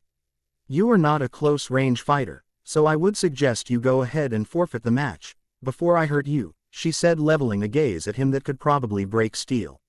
Fine. I can tell when I've lost. Proctor, I forfeit. All right, the match goes to Haku Momochi. Thank you. That was a good match. She got a little closer. Make sure you defrost and dry your puppet so it doesn't deform. Humph. Haku skipped back to her team, happily rubbing it in their faces that she was the best so far. The proctor stepped forward again, and announced the next battle, Shino Aburame and Tenten. The two went down to the arena and faced each other. Tenten had hard-set determination, and Shino was as indifferent as ever, thought that might have been because of his collar. All right, let the match begin. There was barely enough time for the proctor to step back. Before Tenten chucked a few weapons in Shino's direction, the boy easily dodged them and dropped to the ground on the other side of the area. Looking at her for a second before raising his right arm and sending a horde of bugs after her. Tenten paled at the bugs, and dodged. She hated bugs, she really did. Ew. Seriously, why bugs? It is my clan's specialty. Well, I guess I can't blame you for taking on your clan's abilities. Interesting. You have a wind element of chakra. What? One of my bugs attached itself to you and was leeching chakra. You have a wind elemental chakra.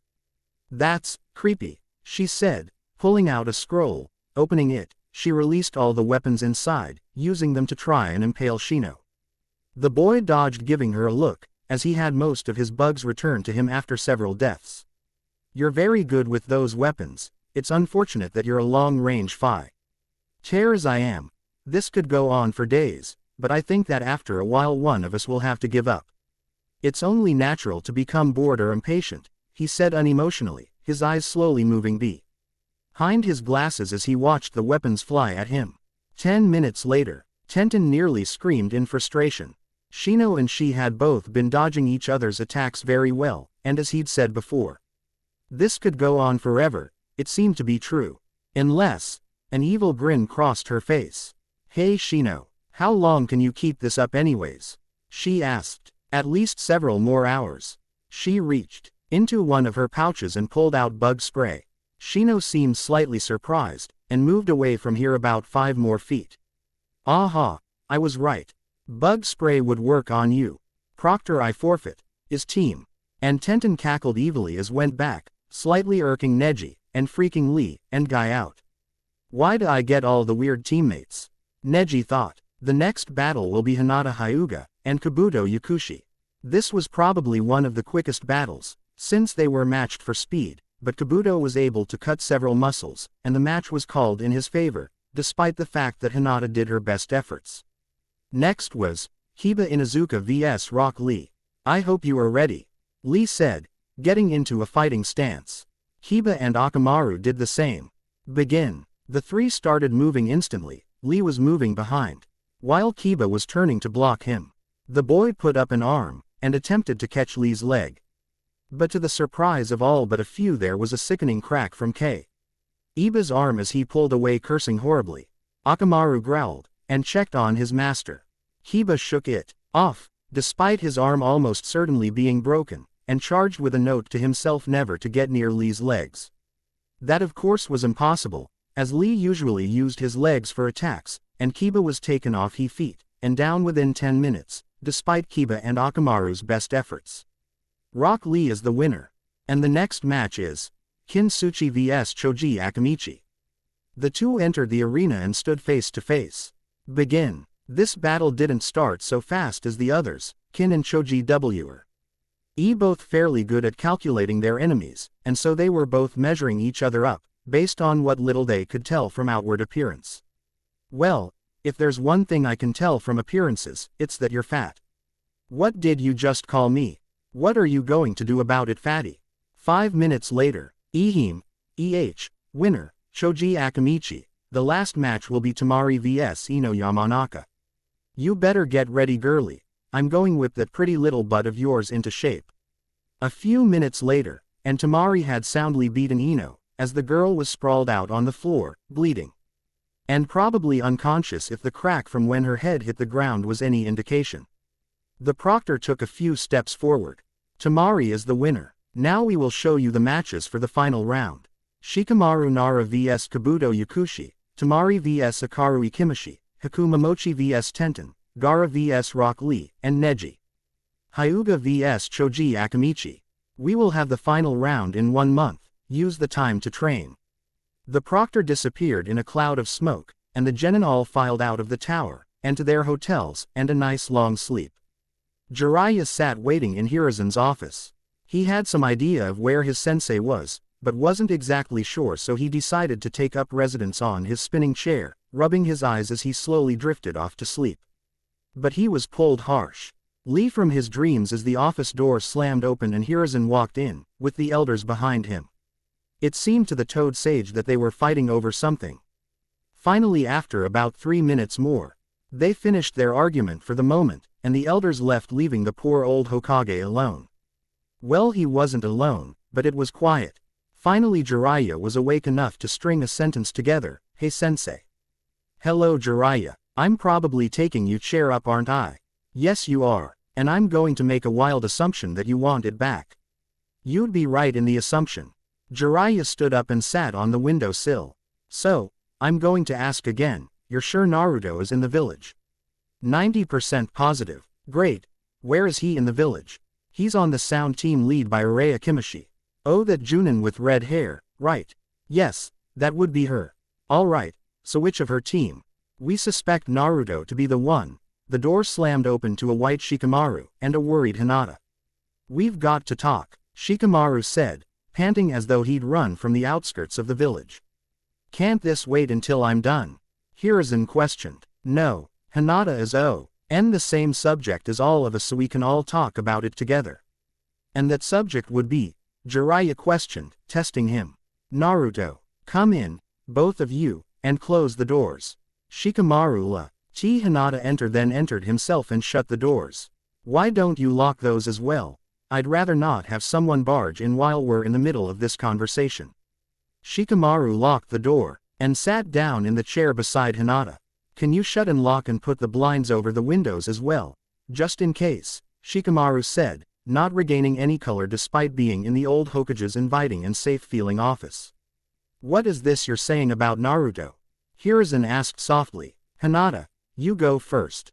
In the forest of death, I was searching with my Byakugan, and I saw his. Naruto's face. It was a little different, but it was his. Dang, why didn't I think to use the Byakugan to search? Jiraiya groaned, feeling like a total idiot. What about you, Shikamaru? What do you know about where he's been and who he's been with? I've asked for suspicions, and I could tell you were holding back, but now it's serious, so I need to know. The boy said urgently. We don't know anything for sure yet. Suspicions, guesses, anything, please. All right, fine. Our suspicions are that Orochimaru kidnapped him, and if he did, it seems as though he raised him, and made Naruto a part of his force, but those are only our suspicions. I can confirm them, Shikamaru said grimly. This is such a drag. Only a nin like Orochimaru could make Naruto, of all people, go so bad. What do you mean? Shikamaru laughed a bit. What I mean is that my teammates and I are pathetic compared to him and his team. They attacked us in the forest of death, and if something hadn't happened nearby that caused them to leave, all three of us would be dead, and from the authority he was tossing around, it was all by his orders. He's become a ruthless, unfeeling killer. Naruto a ruthless, that can't. It is. I told him that I figured out who he was, and he was going to kill me with his own hands. I don't know what that Orochimaru guy did to him, but he's overly vengeful. And before he left, he threatened to kill us if we talked. Something about seeing your face when you found out. Kabuto snuck in the window with a mask over his face, contacts only, and a black hat on to hide his hair. And walked around the bed in the room, taking a look at the sleeping boy. The curse mark in the battle with Naruto had made a large impact on him, so he wouldn't be waking up for a while. Giving Kabuto plenty of time to kidnap Sasuke and get away. There was a scuffing noise behind the door, as someone stopped for a minute before opening the door. Kabuto jumped Sasuke's bed, and cut all the wires and tubes, hefting the genin in his arms, and making to jump out the window. But he was stopped as a kunai was thrown right beside his ear, cutting it slightly, but the blood was unnoticed in the black fabric. Where do you think you're going with my student? Kakashi asked, venom in his voice. Kabuto did the only thing he could do. He put Sasuke down without turning around and jumped out the window, leaving the hospital grounds. Kakashi of course caught up with him after slamming open the door to get some attention to Sasuke's room. They were matched for speed. Luckily Kakashi didn't figure out who it was because of his mask and his hat, and he'd have to stop him to get rid of either very easily. Suddenly a kunai cut the man off, and Kabuto got away, a shadow from the tree beside him chuckled evilly before disappearing with a very specifically pitched whistle as a flock of birds obscured the one-eyed Junin's vision by attacking him. The boy in shadow smirked. He could thank his sister for that. Now to deal with Kabuto. Naruto stormed to his and Kabuto's room. What the heck was that? The boy screeched, spewing a few choice words. Orders from your father. No, I mean seriously. You couldn't just wait until later. No, I couldn't have. He would have been awake. He's drugged on pain medication, and still got some sleeping drugs in his system. It was the ONL. Why time I might have been able to pull it off. Any other time, and for now he would scream and struggle the entire way. Whatever. Naruto mumbled, suddenly feeling overly tired. I need a nap. I'm Tir. The blonde collapsed to the ground, as Kabuto smirked, putting his needle away. While Naruto had been angry, he'd given him something to make him sleep, and the fact that his heart rate increased very significantly helped, since it entered the bloodstream and dispersed quickly. All right, Naruto.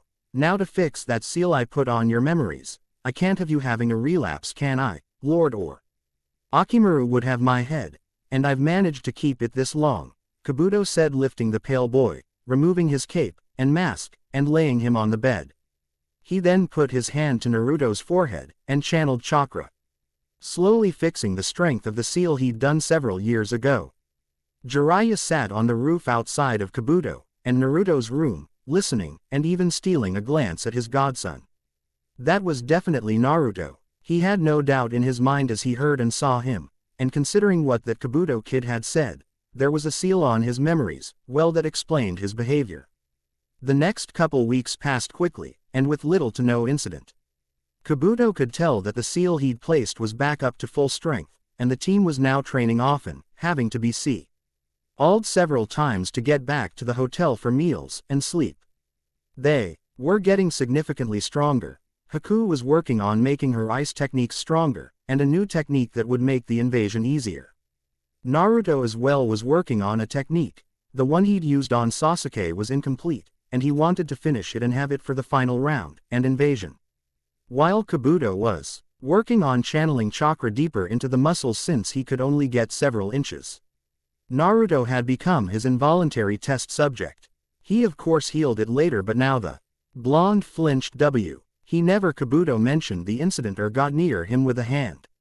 Of course Naruto couldn't keep such a great mood for too long. Everyone knew that, and they were just waiting for him to snap. There went his temper. He was whispering at a couple of ninja. What did you think you were doing talking so openly about it? If he'd gotten that information to the Hokage, then the entire plan would be ruined. We're sorry, but I would have gotten him anyways. Baki half apologized, half reprimanded. Kabuto was on the sidelines, and was a bit surprised to see Baki standing up to the blonde, even just a bit. Naruto rolled his eyes. And then if you hadn't and the old man found out what was going on, then what? You'd be in really hot water, both of you. I don't feel like dealing with it, since it's already dealt with. But if this happens again, it won't. Fine. Kabuto, come on, we need to talk. Give me one moment. I want to say something to Baki here. Fine, I'll be waiting at the hotel. You know Baki, I'm surprised. You're treading on his nerves quite a bit by talking like you did. I'd be careful what you say around him, he might punish you. And I believe the only reason he was so angry is because he's worried about his father punishing me. So while you may think he's an overpowered, egotistical, spoiled brat, he has different motives than you think and is actually worth the time. I understand. Well, I should go and report to the cage. See you later, Baki. Be ready. Don't worry, I'll be back in time. Shikamaru, Tenten, Lee, and Choji all stood in a row grouped at the rail. As for the Hokage's orders, Neji was beside them several feet away with his Byakugan partially activated, also Hokage's orders. Jiraiya had reported his findings, and the old Hokage had decided to prepare for the worst. Jiraiya had insisted on sitting on the rooftop above, and was waiting in case anything happened. If anything did, then the opponent would likely choose the RO of top, since it was a lot better to keep an eye on other things from above, than to do the same from below. The body of Hayate was discovered, and after that the old Hokage knew there was something going on. So now he had a full plan to at the very least get the people around him through anything that happened. He'd sent Hayate to investigate the culprit for Sasuke's kidnapping attempt, Kabuto Yakushi, which was who Kakashi suspected after he caught a glimpse of a quarter of his face during their chase. Of course they didn't know, but they were in the idea that there was a possibility of it, a very strong possibility of it. And they'd become even more suspicious after Hayate's death, but decided not to risk any more lives, and instead prepare. Genma, the new proctor, called out the first match, Shikamaru Nara and Kabuto Yakushi. He called. Kabuto and Shikamaru were both quite the same, weighing each other up before the match even began, on the way down the stairs. Shikamaru was a pretty easy person to size up, lazy, smart, slow, patient, strategist, and a dreamer. He lives up to the Nara name. Shikamaru was also sizing up his opponent. Physically strong, excellent chakra control, considering what the doctors said when I visited, confident, sadistic, unfazed, hard worker, smart, makes strategies, but not as well as I do, but he also seems to need someone else to think for him, or maybe someone else forces him to let them think for him. Interesting mix. Begin. The match started with Kabuto and Shikamaru just standing there. Of course Naruto and Haku were confused. Shikamaru was not a close quarters fighter. But Kabuto was, and yet they weren't moving. Finally Kabuto made a move. He ran at the pineapple-headed boy, and took the first move. Shikamaru got away but still felt a cut on his chest. Something had gone straight through his shirt, and made a half-inch deep cut in his chest. What the heck? Well, this is troublesome. Interesting. Kabuto backed off for a while, and watched his opponent dart behind the trees. There was a shadow barely managing to grab his foot. But as soon as he moved the shadow couldn't strain anymore. Interesting. You're quite accomplished for a Nara, aren't you? Shikamaru sat quietly thinking on what he could do. And soon enough a large plan was formed in his mind, if he could just. 30 minutes later, the last half-hour had been filled with sporadic attacks as Kabuto attempted to incapacitate Shikamaru before he could pull off his plan. Whatever that was, finally Shikamaru threw a kunai, and his shirt in the air. Together it created a shadow. Kabuto realized the purpose, and shot it down. Is that all you've got? I'm disappointed. Not quite, Shikamaru said. Stepping out, Kabuto went for his weapons pouch but found that his body wouldn't move. Perhaps you're more formidable than I thought. Ah, I see you were biding your time, long enough for that shadow from the wall to give you enough of a boost to extend your shish. Ado, long enough to catch me. Well, perhaps you're better than I thought. How troublesome. Proctor, I quit. Shikamaru talked first. Why?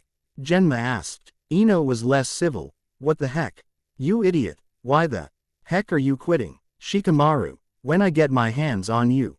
I burned too much chakra earlier. Kabuto Yakushi wins by default. Kabuto smiled politely at the proctor. I am dropping out of the tournament as well. I also exerted far too much chakra to be able to do much more. Fine.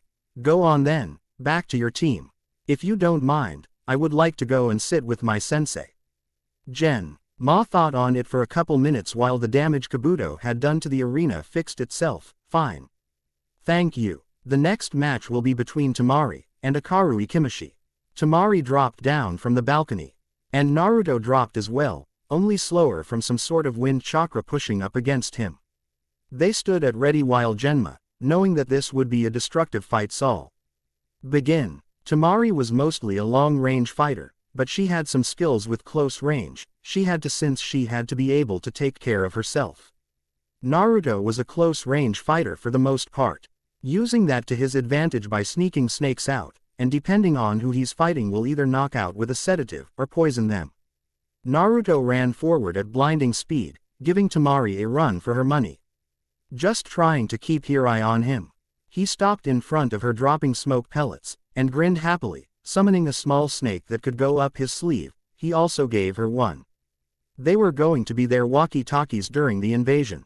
He then launched an attack, slashing at the blonde nin. She escaped with little to no injury, and jumped back pulling out one of her kunai and countering him. Then counter-attacking him. Tamari pulled back breathing a bit harder than usual. You're good, you're not so bad yourself. Naruto said, also feeling a little winded. They clashed again, sending sparks into that air. Kabuto meanwhile slipped off the balcony, and found his mark, an Anbu black op. No one heard anything as he killed the Anbu and took his mask and cloak, leaving them in a small corner to use in several minutes. Suddenly, his concentration was broken as a large explosion sounded, and Naruto was declared winner. He finally went and sat down beside Araya, watching as the next match was called. Haku Momochi and Tenten. You're going to make for an interesting opponent, Tenten. You too. Tenten held out her hand. Fair fight. Okay. As fair as a fight between two ninja can get. Haku said, taking it. Tenten, understanding what the other girl meant, shook her hand and they both smiled a little, letting go and stepping back to prepare. Begin. Now it was on. The two began a battle, keeping it as clean as possible.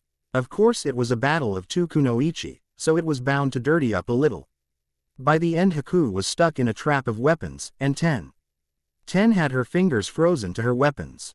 So they were both declared to a tie, and Tenten helped Haku out, while Haku helped Tenten get the weapons off her fingers, since she'd done the same thing a few times with her Senbon. Kabuto meanwhile had slipped silently away and into that Anbu uniform. He was standing behind the crowd waiting for the signal, the whistle that would start the invasion. He won signal that would begin the destruction of the hidden leaf. Next battle was Gaara and Lee's fight.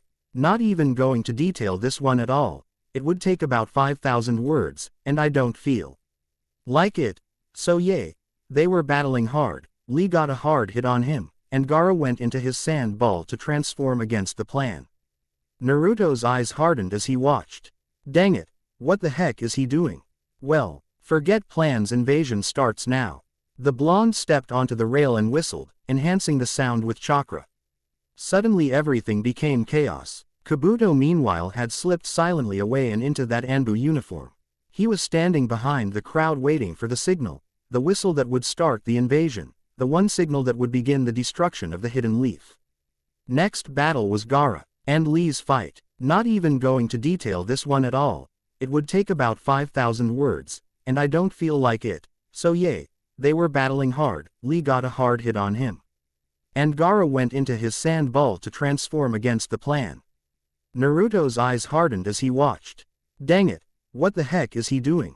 Well, forget plans, invasion starts now. The blonde stepped onto the rail and whistled, enhancing the sound with chakra. Suddenly everything became chaos. Naruto went up to the spectator area, as the sound wave reached the outside forces, since he'd heard the snake breaking the wall down. Orochimaru was beginning to fight the third Hokage, while the Sound 4 got ready to create the shield. Most of the ninja in the crowd had stayed awake, but not all of them. Now he was ready to start throwing around a large majority of his authority. Kabuto, Haku, both of you pick 5 ninja, make teams, and secure the area. Uraya, you and I will keep these Junin off them. I need 5 nin down there helping keep those bratty genin under control. Everyone move it. There was a flurry of movement as the ninja moved out, not wanting to let their commander get angry. He actually seemed to be in a relatively good mood today.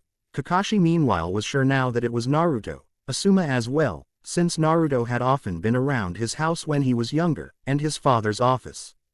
Kurenai wasn't so sure. So, Naruto, long time no see. Kakashi said. Naruto heard it and turned from his battle with Guy, as he found Kakashi more interesting. You know, I have to say, the black is a good color for a ninja, but I think you might have overdone it a bit. Naruto was charging him, and took a swing with his kunai, while Uraya, having finished her fight, was fighting Guy now. You seem grumpy. And considering the reactions to your orders, you're probably usually grumpy, aren't you? Kakashi asked, jumping from the spectator's box, and letting Naruto follow him. He was hoping to make Naruto angry so he could catch him. Did you lose your voice while screaming all those orders? Will you shut up already? You talk too much, Hatake. Do I? Dang, it sounds like there's an unfair fight on the roof. See you, yappy. He pulled out of the clash, and jumped onto the wall. He stopped for a split second on the way up to warn Uraya, and finished going up to the roof. He whistled some, creating a tear in the barrier, and allowing him to stretch it and enter. He found his father fighting against both the third and Jiraiya. Ah, Orochimaru said. There, you are. I wasn't sure you'd want to leave that wonder battle you were having with Hatake. I couldn't leave you alone with an unfair fight, Naruto replied, while Jiraiya and Hiruzen had stopped battling to look at him while they kept a lookout for any threat around them. Naruto grinned, taking off his mask for once to show them his face. It was a horribly pale color, almost as white as paper. He enjoyed seeing their expressions before he had to put the mask back on to keep from burning in the sunlight. Are you surprised, or did someone rat on me? We've had our suspicions for years, Hiruzen said. Naruto, you go ahead and take care of Jiraiya, I'll get sensei, Orochimaru purred. Alright, this'll be fun. Heh, you better be ready, because here I come. Naruto called, charging Jiraiya with a kunai covered in snake sedative. He wanted Jiraiya immobile so he could kill him, not dead or unconscious. Jiraiya jumped back and dodged with not even a single scratch on him. Jiraiya himself only wanted to knock Naruto out, and maybe, if at all possible, break the seal on his memories. Once again Naruto charged at him, taking a swing at his arm, and barely making a small nick in the skin. Not enough to knock him out or even slow him down. He dipped his kunai back into the sedative, grinding his teeth. He noticed Gaara becoming his Shikaku form. He'd heard of it, but never actually seen it. Unfortunately, his momentary lapse of concentration was taken advantage of, and Naruto was caught by surprise as Jiraiya came up behind him and got a punch into his abdomen. The wind was entirely knocked out of the blonde as he lay there. But after a second the painful throbbing stopped, and he stood back up, albeit a little bit disoriented, but still able to fight. Kabuto and Haku stood back to back, fighting off several Anbu. The teams they'd chosen had failed, and they were the only ones left as their final subordinate fell. Haku started her series of hand signs, creating 2 walls of ice. They swept together, and clapped, taking several Anbu out, while Kabuto incapacitated the last of them. Now what should we do, Kabuto? We should go and do the job those 5 couldn't. It seems Mesuji is doing fine. But the rest seem to have been incapable of this mission. Alright. So take out Go and control Shikaku. Naruto and Lord Orochimaru might get angry if we did not. Hing about Shikaku. If he ruins other parts of the plan it could be bad. Point. To the Shikaku we go. After you, Kabuto said, waving her in front. Coward, Haku said, passing him by. Well, at least if I'm a coward, I'm a smart coward. Also a little too smug for my liking. Well, that is my nature, and you talk too much too. I'm good at that. Just shut up, and stop with your comebacks, as you wish, Kyuin Haku. Shikamaru. The boy slid down the tree, and groaned. I'm okay. Just got a few broken ribs and I think my brain is fried. Hinata, the one who had any sort of medical knowledge was checking on him. You'll be fine, that's just going to bruise a bit later, and that one too, though I think that one is broken, she said, gently touching a few ribs. Ow. Yay, I'm not meant for up-close battles. Shikamaru groaned, and pushed himself up into a sitting position. Alright, Ino, I want you to go into Tomato Head's mind and see if you can stop this from there. Choji, Kiba, Akamaru, Neji. Attack Tomato Head once Ino's out. Shino, Hinata, you go ahead and get Puppet Boy over there. Sasuke, Sakura, you help me. Tenten, you keep a good eye on your teammate there. Sakura was over quickly, while Sasuke begrudgingly listened and got near to them. How can we help? You will distract her while I catch her in my shadow binding technique. After that you'll the very least knock her out when she's unable to move. Fine. Naruto and Jiraiya were locked in a heated battle, and neither of them seemed to be gaining any sort of ground at all. Jiraiya was getting tired, but so was Naruto. Just at a slower pace. Hey kid, how much do you train? 8 hours a day. That would be it then, he said, backing out of the battle for a second to catch his breath. He barely had 2 seconds before Naruto was upon him again, and attacking with a new fury. You ever do anything for fun, like read, play games? I read, play with birds, and sometimes sends. Has our team do tag around the base for fun raining, Naruto said, trying to be vague. Interesting sensei. She's pretty too. No, you perverted idiot. That's my sister, so stop giving her googly eyes. Naruto yelled, finally getting a decent cut on the old man's arm. Our sensei is someone different. Fine then, what's their name? Not telling you. Humph. Fine then. They continued to fight, Naruto mostly getting injured. But not badly. He finally managed to get a solid blow as the sedative slowed the old man down some more. He dipped a new kunai in it, disposing of the last one, and charging Jiraiya again. But the man dodged, and tripped him. What the heck was He found that the sedative-covered kunai was embedded deep into his side. Dang it. Hey, I guess that's what I get for dipping a new kunai in. Dang, there's a lot of blood coming out. Congrats, old man. You're the 3rd person to hurt me this badly. Not bad, he muttered, falling silent. NT as his own sedative filtered through his system, it dulled feeling and senses, but he was still awake, and could see everything. Dang it, kid. I hadn't wanted to hurt you this badly, Jiraiya said, getting down beside him. And trying to slow the blood flow. Gosh, there was a lot of it. Now he saw why Tsunade had her phobia. Their plan was working. It was going great, in fact. Soon both Kankuro and Temari were out cold, and they could put all their efforts into taking care of Gaara, whom Ino had informed them was sleeping, so if they could wake him up then they'd be fine. Easier said than done. I wonder, Sasuke mused. He then got down and charged his Chidori. Kakashi had seen a threat in their wake, and taught it to him so he'd be prepared. He charged forward towards the sand monster and ran up its leg. Then its front, and finally he made it to the top, where he found the redhead out cold and slumped over. Sasuke determined his next course of action within a second, and with all his speed shoved the Chidori through an area of his side, eliciting a scream of pain, waking his siblings, Gaara, and causing the sand monster to disappear. Sasuke jumped back, and panted while clutching his curse mark. Kabuto and Haku stopped, noticing the disintegrating sand monster. "Looks like someone did the job for us," Kabuto said. Haku sighed. "Yay, but that also means we might have issues getting the Shikaku back into the battle when it is the right time to have him there. Alright, for now we should split up and go find areas to help with." "Alright, we meet back at the arena, if things go really bad, on the borders, got it. See you in about an hour." Orochimaru stood satisfied as he watched his sensei slowly die. He had admittedly lost his arms in the struggle, but he could fix those when he got his new body. Easy fix. Meanwhile, that was not the case with Naruto. Jiraiya had him and he had no way to get him back. Not even the Sound 4 would be able to at this point in time. So he settled for the next best thing. He had his snake walkie-talkie tell Naruto's walkie-talkie snake that he'd send the Sound 4 to get him and Sasuke within the next couple months. And he decided that if he had to, then Kabuto could reseal his memories, but he didn't think that Naruto would turn that easily, even with his sealed memories. Naruto was standing, floating in a sea of black, watching the outside world through what seemed to be the window of a prison cell, of some twisted kind. He found he couldn't move, or hear, or feel, just think, talk, and see. "Why is Dad leaving without me?" he thought to himself. He looked closer, and found why. He was injured.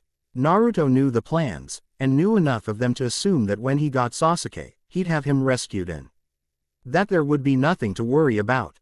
Tracking Tsunade, Naruto was sitting in a corner of his cell. Though he was injured, he was perfectly happy to sit in the coldest, darkest corner, and sit calmly as he lay back against the wall, arms crossed, and eyes open, drifting, watching people pass by.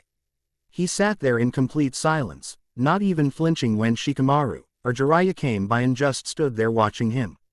Unable to figure out what to say, Shikamaru stood at the village gates with a bag slung over his shoulder with his right hand. His left arm was in a sling, his ribs were wrapped, and he was well drugged for the journey he had insisted on making.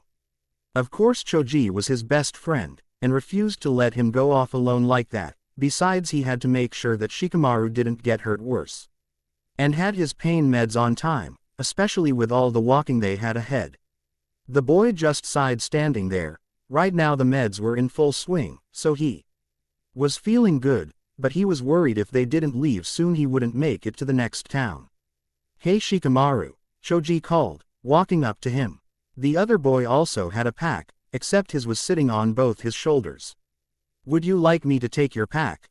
"No thanks. I can take it. If you decide otherwise, tell me and I'll take it, okay?" "Alright, but I'm fine." "Hey kids," Jiraiya said, dropping from somewhere above them. "You're late," Shikamaru growled. "Only by 10 or 15 minutes. Jiraiya got down and inspected the Nara. "You're looking a little pale there. Are you sure you can make this?" "Yes," Shikamaru said, a fire in his eyes. For once he had something he really had the determination to do, to start and follow through to the end. And he'd go to the end. He'd found out about what Kabuto did to Naruto's memories, and after a discussion with the white-haired Sannin, he'd determined that if there was anyone except Kabuto himself who could unlock those memories, it was Tsunade. So if nothing else, then he could go ahead and use guilt cards. "Are you positive, kid?" "Yes, so let's get moving before the happy drugs wear off," Shikamaru said, walking off. Choji stared. You sure you should even be out of the hospital?" Jiraiya asked after him. "No. Boy, he must really be on happy drugs if he's acting like this. Let's go before he hurts himself more." 3 hours later, Jiraiya stood ahead watching the two as Choji gave Shikamaru a piggyback. "What happened?" "The happy drugs wore off," Shikamaru said, sounding utterly exhausted. "Obviously, but what happened after that?" Did you trip or something? Nope. Pain in my ribs spiked. Broken ribs are not fun. Jiraiya snorted. No kidding. Shikamaru, you can go to sleep, I'll carry you the rest of the way. And I'll wake you up when you can have more pain pills. Thanks, Shikamaru said, closing his eyes, and conking out in 3 minutes. Jiraiya watched it with curiosity. Hey kid, why are you so nice to Pineapple Head? Not Pineapple Head, Shikamaru, and, well, you see, because of my weight all the other kids teased me and didn't want me to play. But Shikamaru was different, he was always nice to me. What about Naruto? Why is he doing this for him? Any ideas? When we were younger he was our friend, he still is. Shikamaru would help him with homework if possible, and I would take extra lunch. He always seemed to be eating or hungry. I see. It was one of the scariest days was when he wasn't at the academy, and we couldn't find him at home. It must have been, Jiraiya said, a compa. Neonable silence settling over them as they continued walking. 1 hour later, Choji put Shikamaru on the bed, successfully waking said boy up for his pills. What, we're to the hotel already? Shikamaru grumbled. Yay, and you're due for more pain pills. Oh great, they taste horrible. He door opened and closed and Jiraiya entered. How is Pineapple Head doing? I can hear you, and not so great. Well, with broken ribs and all this traveling, you'd think. Choji muttered, handing over the pills and a glass of water. Well, I'm going to go out and look for any sign of Tsunade. You stay here and do whatever you usually do, talk. Eat. Whatever. 3 hours later, when Jiraiya finally got back he found both boys conked out on one of the beds. There were 3 empty bowls on the bedside table. He assumed they'd gotten some dinner, and the food, and in Shikamaru's case the meds, had knocked them out pretty quick after that.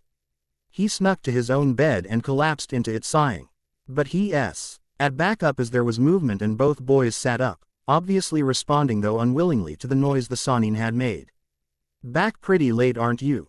Shikamaru asked sing-song like, obview. Sly still half asleep and partly in la la land from the meds. While your medicines are working too well, quiet down and go back to sleep. Nay, sure, Z. You too, he said pointing a finger at Choji. The boy laid back and sighed. Going to sleep quickly as well.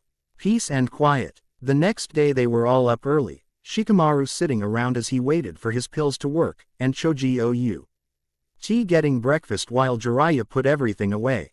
After about half an hour more they had been fed and were leaving the town. The group of 3 continued in this fashion for the next couple days. Shikamaru pushing himself to his limits, and at times even passed in an attempt to not slow them all down, and so far, so long as Choji was able to take his bag he was fine aside from the pain. But why wouldn't have to keep this routine up long, because finally, after almost 3 days they found her, and how did they know that? Yay, well, I had to kick them out because my hotel room was destroyed. And get this, they had the nerve to stay in town too. Thank you. Just get that woman out of this town. I'll try my best, Jiraiya said, sweat dropping. He was going to try, but he was worried. She might punt him into another country if he annoyed her too much. They left the inn and went to the nearest place that served sake, and alas, sitting at a table was Shizune and Tsunade. He walked over, Shikamaru and Choji walking behind him, and they all sat down at the table. Tsunade looked up, cheeks pink, and eyes half drooped, then looked back down. What do you want? Oh come on, can't someone come and see their old teammate? You have a look on your face, what do you want? 'Cause I probably won't agree. Well, if you really want to know, I have a few favors to ask you. Shoot, Tsunade said, bored. Well, back home, there are a few kids who need your help. No, I'm not going back there, ever. But Tsunade, please, call one of them a special favor to me, your old teammate. Jiraiya said, giving her a look. Tsunade looked annoyed. What kind of personal favor? Well, ya see. 5 minutes later, well, when the situation was explained to Tsunade, she was how can it be put nicely? Pissed. Pissed explains it nicely, ish. That lying, conniving, poisonous, destructive, evil, double-crossing, vile, horrible, idiotic, kidnapping, brainwashing, son of a, she stop.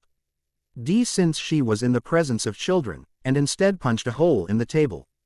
I'll help you. You're wrong when you say that it's probably only possible for me to do it, that is, if you want his mind to collapse. And him to go insane.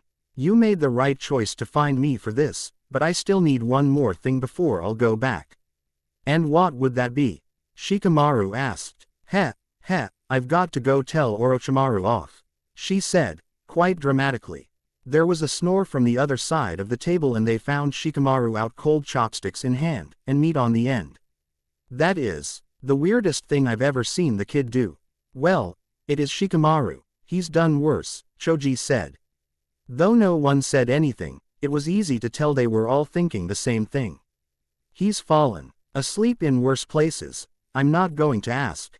So do you say we all get a good night's rest and I guess start on our hunt for Orochimaru tomorrow morning? Sure. But hey, Miss Tsunade, can you maybe help Shikamaru at all? He got hurt pretty bad, and the only reason he actually came is because the pain meds wore off a bit before the first town. Sure, why not? Piecing the puzzle all together. So, what's this brilliant plan of yours to give Orochimaru the beating of his life? Jiraiya asked. Well, the truth is, he came to me a couple days ago with a deal. Tomorrow I'm supposed to meet him. With my answer. And so I plan to use that to our advantage. You'll be about 2 minutes away, and I'll give you a signal by making a little dust cloud. Sound good? Sure. Now I'm going to go to sleep, good night. The next morning. Alrighty boys, up. No, was the collective howl grown as the blonde she-devil of the morning by the name of Tsunade entered their room. How did she even get the lock picked so fast? And got ready with buckets of water. I'm still injured, Shikamaru groaned. No, you aren't, I healed all your injuries. Right. Crud. Okay, I'm up. Good. See, and you too lazy. Butts better get up and follow the example of Pineapple Head here. Why does everyone I don't know very well insist on calling me Pineapple Head? Because your head looks like a pineapple, aren't Nara's supposed to be geniuses or something like that? I'm a genius of strategy and information. Reading people not so much, unless it's Ino. Ino with a kunai pointed in my general direction means she's going to kill me. Or at least make a decent attempt. Ino with an overly sweet smile wants a favor. Ino with a glare and a kunai means she's going to make an excellent attempt of killing me, and if I don't run immediately. It's very possible she'll succeed. You really need to work on your people's skills, don't you? Nah, not really. Tsunade sighed and dumped the water buckets on Jiraiya, who was the only one not moving yet. Tsunade. After a few, many choice words by Jiraiya, he finally ended his rant with. And she wonders why we sensei and I called her the she-devil of the morning. Don't you dare bring that up again. Tsunade GK back in fear. Okay, so maybe saying that rant out loud was not the best idea in the multiverse, but what was done, and he couldn't change it. Finding ideas worse than saying that out loud is very difficult. While Jiraiya and Tsunade had one of their spats, Shikamaru and Choji sat in a corner of the room watching nonchalantly. Say, Shikamaru want to go get some barbecue? Sure, why not? They're just a little busy with their lovers' quarrel over there. What did YOUSAY? Jiraiya and Tsunade yelled. They ignored the chaos and walked out of the hotel room. Come on Choji, we'll put it on Jiraiya's tab or something. Sure, that was delicious. Are you actually full? Yay, it's nice. Shikamaru had a beached whale look as he finally gave in and sat back in the chair. It was just in time for Tsunade and Jiraiya to find them. The shop owner went up to them as soon as they singled out the two boys. Ah, you must be the wonderful grandparents that these boys talked about. They said you would pay the bill. Jiraiya would have made a scene if he'd really felt the need, but he sighed inwardly and let it slide. I guess it's payback for running off so much. I kind of deserve it too after all. If I'd been watching Naruto more closely, then we wouldn't even be on this trip. He handed over the large sum of money. And gave the man a little extra to order breakfast for Tsunade, Shizune, and himself. After breakfast the five of them left and headed out towards where everyone would be watching for Tsunade's signal. They would beat the tar out of Orochimaru, and get the heck out of there before reinforcements arrived. So, everyone got the plan. Inagu. Araya cried, running up and giving her fiancé a hug. Oh, you have no idea how much of a relief it is to have you back. The invasion, Naruto, he was captured, I heard it from Lord Orochimaru myself, and he saw it with his own eyes. I see, I'd heard rumors, that he'd been taken during the invasion, I just wasn't sure if I should believe it. Though, there's good news. What kind of good news? Well, the capture of the Uchiha. Anagi nodded. It's been moved up so we can get him sooner. The Sound Four are going to be sent in, and their first priority is to grab him. So, we should have him back in less than 2 weeks. Saint hope nothing happens to him before then. Me and you both. Naruto still sat silently in his cell. It was honestly though, more of a cage, to contain the vicious snake of the hidden Sound Village. By now Suna and Konoha's village elders had met, and though it was not all forgiven, the villages at the very least weren't going to suddenly break out into war. By now Naruto knew that, he almost grinned at the guard with an annoyingly cheeky grin, but that would be too immature to be him. He would not go there, and the reason why he almost grinned, was because he'd planted almost 60 summoned snakes, and by sending the snake his dad had left with him to go get information from them all he also knew that there was unrest. They had about 1/3 road less of a village, no Hokage, close to no defense from the outside. No particularly friendly villages to turn to for help. He could easily tell that people were wondering if they'd ever be able to return to the way things were.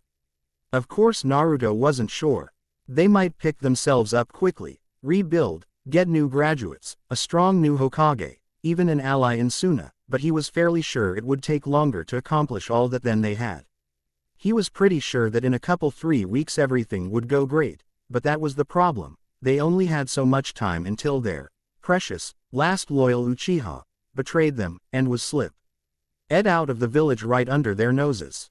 And he knew this would happen because it was all planned. They, the village of Odo, had 2 plans going into this: destroy the village during the exams, or destroy it afterwards through unrest and low spirits. Oh, and was it mentioned that he would escape with the Uchiha? He smirked as he thought, this is gonna work out perfect. He grinned very slightly, but returned his face to neutral as an Anbu delivered his meal: simple bread, water, and grapes. Not much to think of, but he didn't really care, it was food. For some reason he was always hungry. At least he hadn't had to show his face to them since he used a genjutsu for when he had to take off his mask. They didn't seem to know who he was yet, which meant that he could easily stay unknown until the breakout. After Tsunade had sent them the signal, there was a flurry of action as Jiraiya and Shizune were gone, and already on the battlefield before Choji and Shikamaru had hardly begun to move. Shikamaru realized their plan. Well, what deceitful adults. They left us this far back so we would hopefully get there about the time the battle ended. But that's not fair. Naruto was, and is our friend. If there's going to be revenge on the guy who made him evil, then I'm going to be a part of it. I understand, I feel the same way, but we have to think about this rationally. Perhaps, we should stay back far enough to be unnoticed, but close enough to see everything going on. Then jump in when someone needs help, Pretty much. Lazy. And simple, but effective. Exactly the words I want to hear from everyone about plans. 5 minutes later. Shikamaru and Choji sat in their hiding spot, bored out of their minds. Unfortunately, there was no room for them to help. Say, Shikamaru, after this, want to play a game of shogi with me later? Maybe I can get better. Sure, if this battle ever ends. 5 more minutes later. Quote. Make your move already. Boy, no wonder Asuma-sensei always falls asleep. Clack. 10 minutes after that. Okay, you know what, I'm totally bored, can I take a nap? Sure. Great.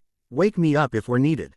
10 more minutes later. Hey, Shikamaru, Choji said, shaking his friend. The boy started, and sat up, fully awake and already grabbing a kunai. Bottle's over. Though it does seem we can get in there and find out some stuff, Choji said. They nodded and left their hiding place, going out to where they could hear the conversation. Since you beat me, I'll give you 2 scraps of information so long as they are reasonable. Alright, what did you do to Naruto? And since I'm sure you have a plan already, how do you plan to get him back? Well, the first one is simple. The few good things about your pathetic village he could think of were locked away. Sealed in the deepest, darkest part of his mind. And the second, I do have a plan, it's one I'd already had in mind to finish crushing your pathetic village, it just works quite well with a rescue. There's no more for me to say now. Goodbye, Kabuto, we're leaving. After the battle the adults got some rest, while Shikamaru and Choji packed up to leave, they were going to leave ASAP. This way they got to the village to take care of all Tsunade's patients, and well, then she didn't have as much time to figure out what they didn't tell her and run, and boy, would she run. When they finally got to the village Shikamaru went to visit Naruto since he was given permission by the future Hokage. Well, he asked if they'd mind, and was really sneaky, and she said she didn't mind. And that she'd be around later. Shikamaru of course was happy about that, since it meant he didn't have to have Jiraiya with him to get past the Anbu, hopefully. Tsunade of course was steered directly to the hospital, where Lee was waiting. Of course now there was a new problem. The people were all in some kind of frenzy, as though something happened while no one was looking, then they looked and it was over. Once Tsunade was in to see her patient, Jiraiya left to get info from the toads he'd left around the village when he left.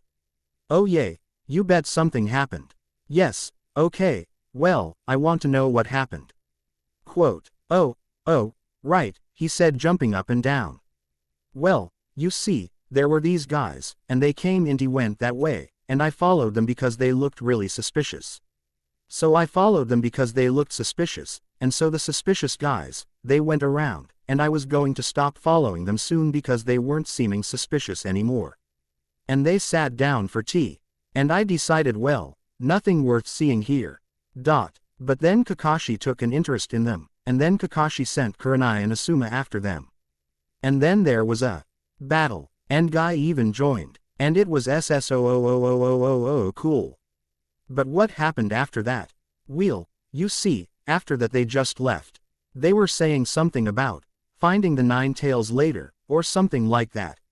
That was surprisingly helpful. I have a new mission for you. I want you to go find me Kakashi. Tell him I'll be in the T&I prison area. Okay. The toad shouted, hopping to it. Hyper little thing, he said sighing as he walked in the direction of the T&I cells. Unfortunately his leisurely walk was cut short as there was an explosion. Ah, crap, that was probably. Shikamaru couldn't believe it. Naruto had just escaped. 1 minute he was still sitting there, in the exact same position as he'd been when they left to get Tsunade. And now he was up and moving, admittedly he was going pretty slowly. Probably because he hadn't actually really moved around for almost a week, since it took 2 days to leave, 3 to make it to Tsunade, 2 days with her, and 3 days to actually get back to the village. All in all, at least 5 days without shifting around hardly at all, he had to be stiff. You're going a little slow there, are you stiff? A little, Naruto replied, chucking a piece of glass with a paper bomb at the other boy. Ah, well then maybe you should take moving around slow. No way, I can't stand to stay too still. What the heck is going on in here? Shikamaru flinched, jerking away from his confrontation with Naruto as Tsunade stomped towards them.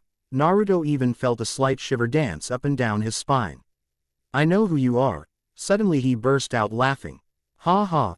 So, you're the old person they, ha ha ha ha ha ha, dragged in, ha hey ha, to take that old geezer's place, ha ha ha ha ha. Tsunade visibly tried to calm herself. First of all, where do you get off calling me old? And second off, what do you mean drag me in to take the old geezer's place? Oh come on, ha ha ha, they really are cowards. I didn't even tell you that my dad killed the Hokage, and that they dragged you here to take his place. Ha ha ha ha, pathetic. Even I can face Araya after drenching her in cold water, or replacing her shampoo with hair dye. Even if I did get pinned to the wall for almost a week.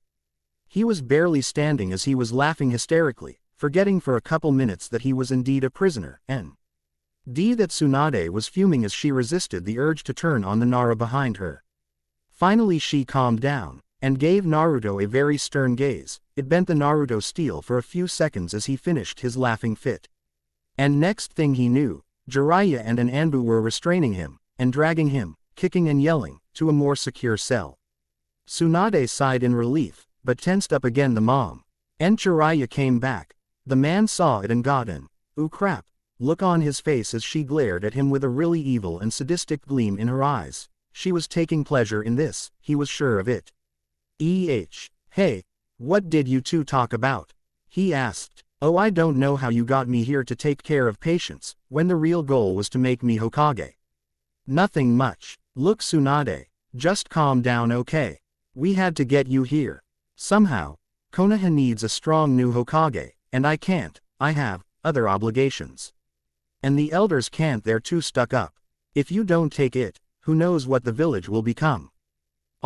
Think about it, but you could have at least told me, but then you'd have been gone before I could explain.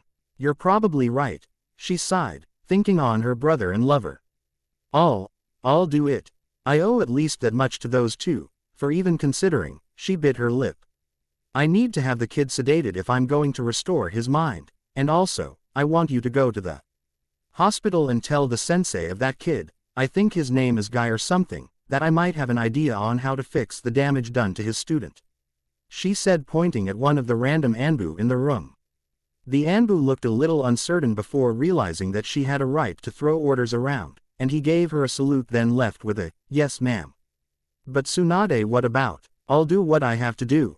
That boy, his haircut might be weird, but he's a good kid, I can tell by the way he talks and moves. He has a fire in his eyes too. The next week passed quickly. Tsunade was announced as the Hokage. And she worked on her patience. Naruto was making it difficult, having surprisingly good firewalls on his mind. Nothing Tsunade couldn't handle, but it was difficult nonetheless to make it to his actual mindscape and find the seal. Then there was the issue of Lee and his surgery. She of course would do it, but she had to work through her phobia of blood so she could actually do it. Shizune was being as much an assistant as ever, making sure she got to her appointments, didn't get too drunk, didn't punt all her ninja into the mountains, didn't drop her desk out the window. Yay, not the best job to have. Well, that's what most people thought, but Shizune took it in stride, dealing with it and making it work. And now there was another issue. Sasuke, he was wavering in his loyalty. And will to keep the cursed mark under control, and also Naruto. Jiraiya had decided to stick around, because he knew he had to be there when they tried to get Naruto back, he had to be around. Because he wouldn't let them take him. On a better note, well, a better note for everyone except Shikamaru, he was now a Chunin. For now though, most things seemed to be turning towards Konoha's favor. But then something that shook the entirety of the population of Konoha happened. Naruto sat there, supposedly sleeping. He looked like it, sounded like it, acted like it. But he wasn't. He's gotten word from his snakes that the Sound 4 had come, and that meant he was going to be rescued soon. And soon enough, boom.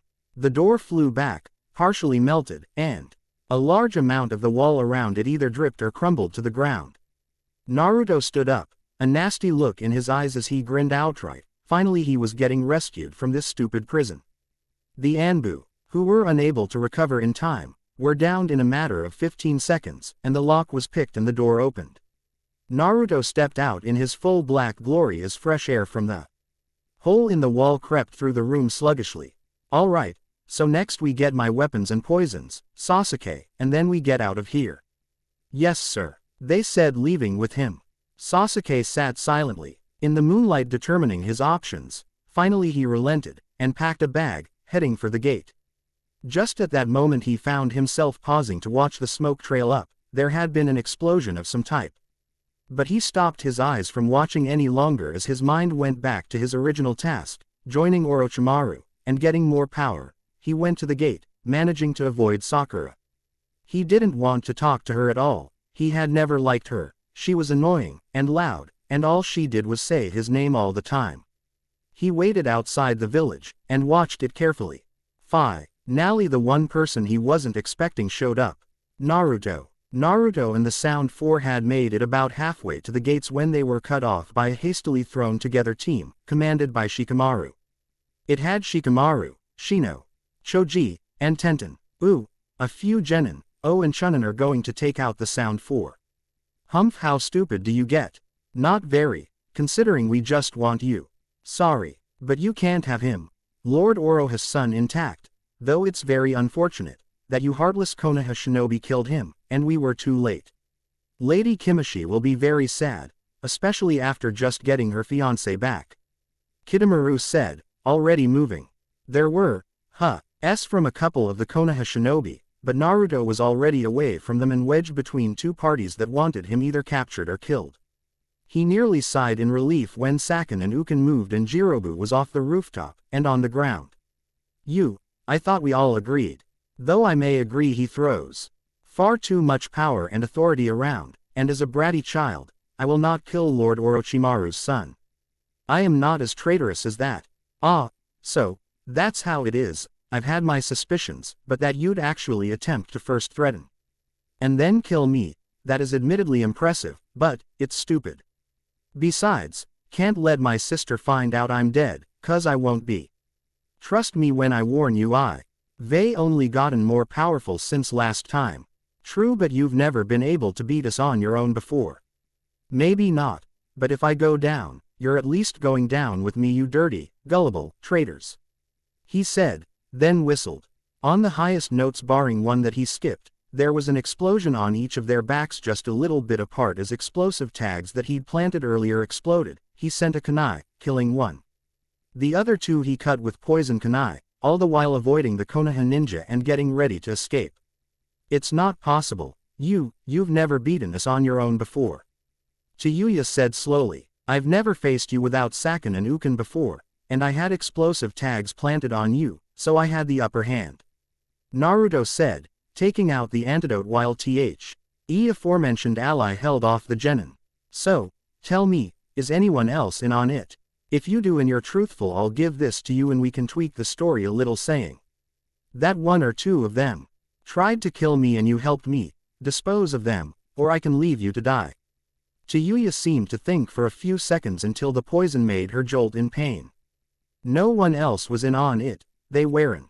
Even sure we were actually going to go through with it, we made sure only we came so no one else would be a part of it, because a few people knew about it, but refused to agree. Good, drink this, and when you're feeling better go wait with the Uchiha, or if we're already moving catch up to us quick, I have a pit stop to make on my way out. Oh, and make sure at least Jirobu comes to his senses, Naruto said. Full well knowing Kitamura was dead already. Naruto then snuck away, leaving Chiyuya to get Jirobu, and Sakin and Uken to hold off the genin until they were set to leave. He also left a clone with his own blood all over it to cover his tracks and buy him time. Then he made his way towards the Hyuga compound. There was someone there that his father would consider valuable. Sasuke stared in amazement. Naruto was in front of him, the Naruto who was supposed to be locked up, and he had a person with him, or more, he had a person on him. She was hanging limply on his shoulder. He saw it, the one thing that first came to mind. Naruto. Yep, why do you have that girl on your shoulder? Dad's wanted a Hyuga to study for a while. She was just the easiest target. Naruto grinned. Well, let's go. I won't get out of here before anyone figures it out and catches up.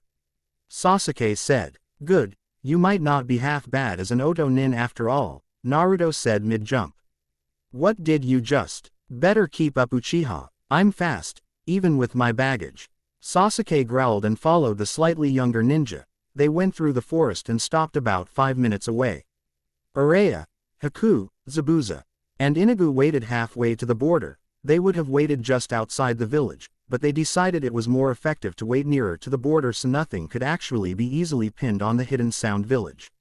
And the reason Kabuto wasn't with them was because Orochimaru wasn't with them, because he was back home, injured, and Kabuto had to take care of him. Though neither of them ever put it that way, and anyone that might have the nerve to would probably die a slow and painful death. Haku peered at the bushes. I think I see them. There was a rustling as Hinata Hyuga walked through the bushes. Eyes devoid of any emotion, or form of wakefulness, and once they caught the whistling they found why she was being controlled, forcibly walked to her own torture. Haku and Uraya went up and looked at her closely. She seemed to be fine. They glanced at each other and then back down at the young girl, and then put her down and took off. Zabuza as well left. Inoue stood there, watching the border and the village walls from their mountain, and now keeping an eye on the Hyuga girl. if anyone came too close to the border he would know, and they would find them selves dead unless it was someone they were expecting. He watched the silent and majestic forest that surrounded Konoha, waiting. Shikamaru took a look around. He could have sworn Naruto was in front of him just a minute ago. Jiraiya came up next to the Chunin and Shino, Choji, and Tenten followed. "Hey kid, what are you thinking?" "Well, I could have sworn he was here, but I didn't make it fast enough." "Jiraiya, I got Kakashi for you. Just exactly like you asked," the toad said as Kakashi came up behind them, followed by Kiba and Akamaru.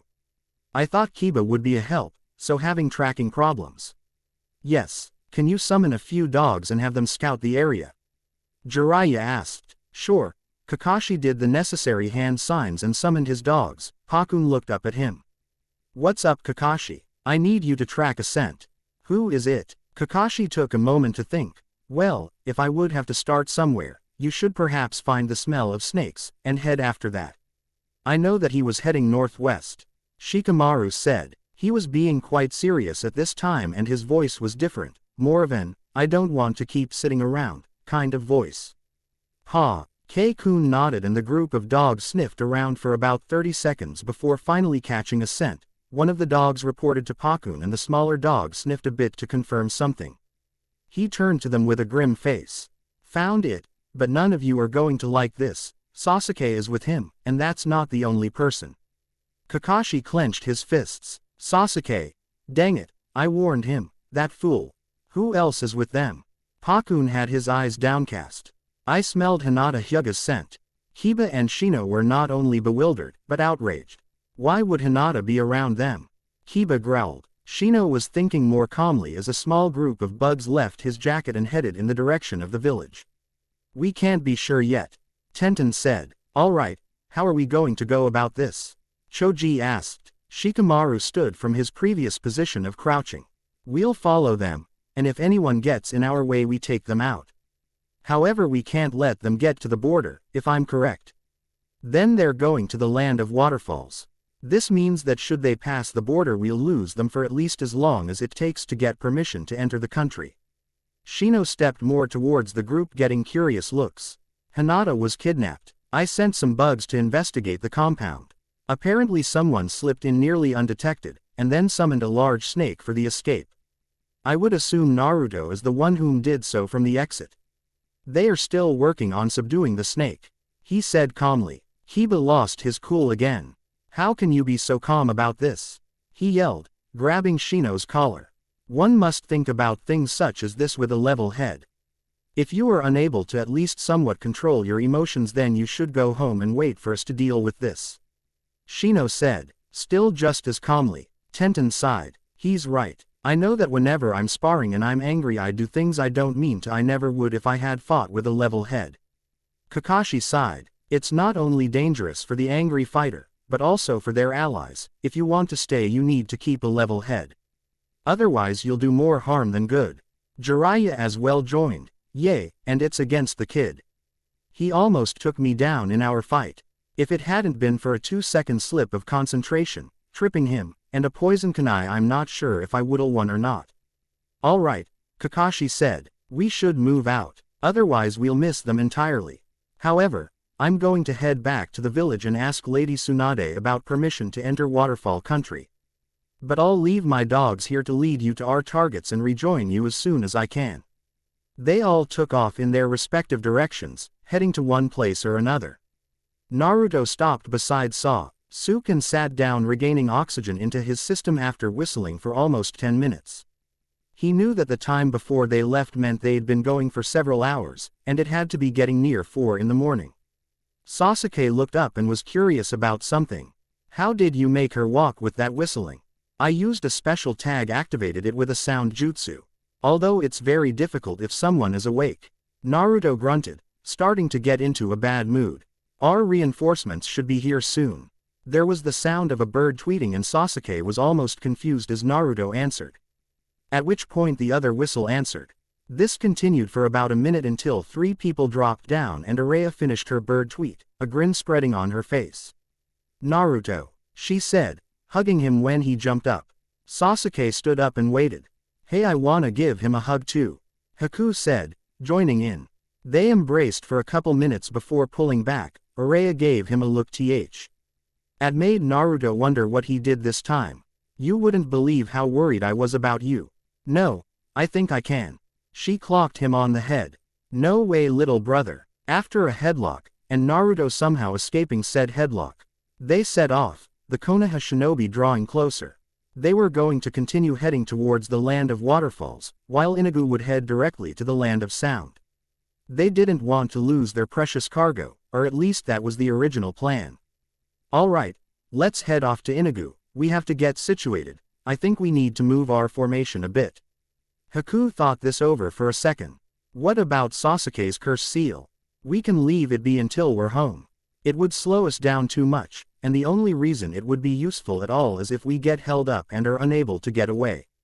However, I don't think that'll be a problem. They set out into the forest and went through the trees for about 10 minutes before getting to Inugu. He was getting Hinata fully on his back. Naruto, glad to see you safe. Inugu, alright. Sasuke and I are going to head towards the sound border together. We'll go a long way. Inugu, I want you to take the shorter way towards the borders since you're carrying her. Everyone else, I want to progress to Waterfall Country. Any objections? No, sir, they said in unison. Excellent. If we can get away without interruption, we can be home free in 2.5 days. So, let's get this show on the road. They shuffled around, splitting into their planned groups and getting ready to split. If anyone runs into trouble, send out a bird call. And if someone can echo, do so and send someone to help Inugu. You will be our go-between for help, but you are not to engage in battle if you can help it. They left, Naruto and Sasuke, Inugu and Hinata, and the last group, which consisted of Araya, Haku, and Zabuza. Chiyuya, Jirobu, Saken, and Uken made their way out of the village and after their charge commander. The remaining two that had been having rebellious thoughts were sure now that if Naruto ever ended up leading the hidden sound, then they weren't so sure they would mind anymore. They certainly wouldn't contradict him. They were rebellious, not suicidal. They stopped at the top of a mountain and watched the trees rustle a bit as the leaf shinobi moved towards them.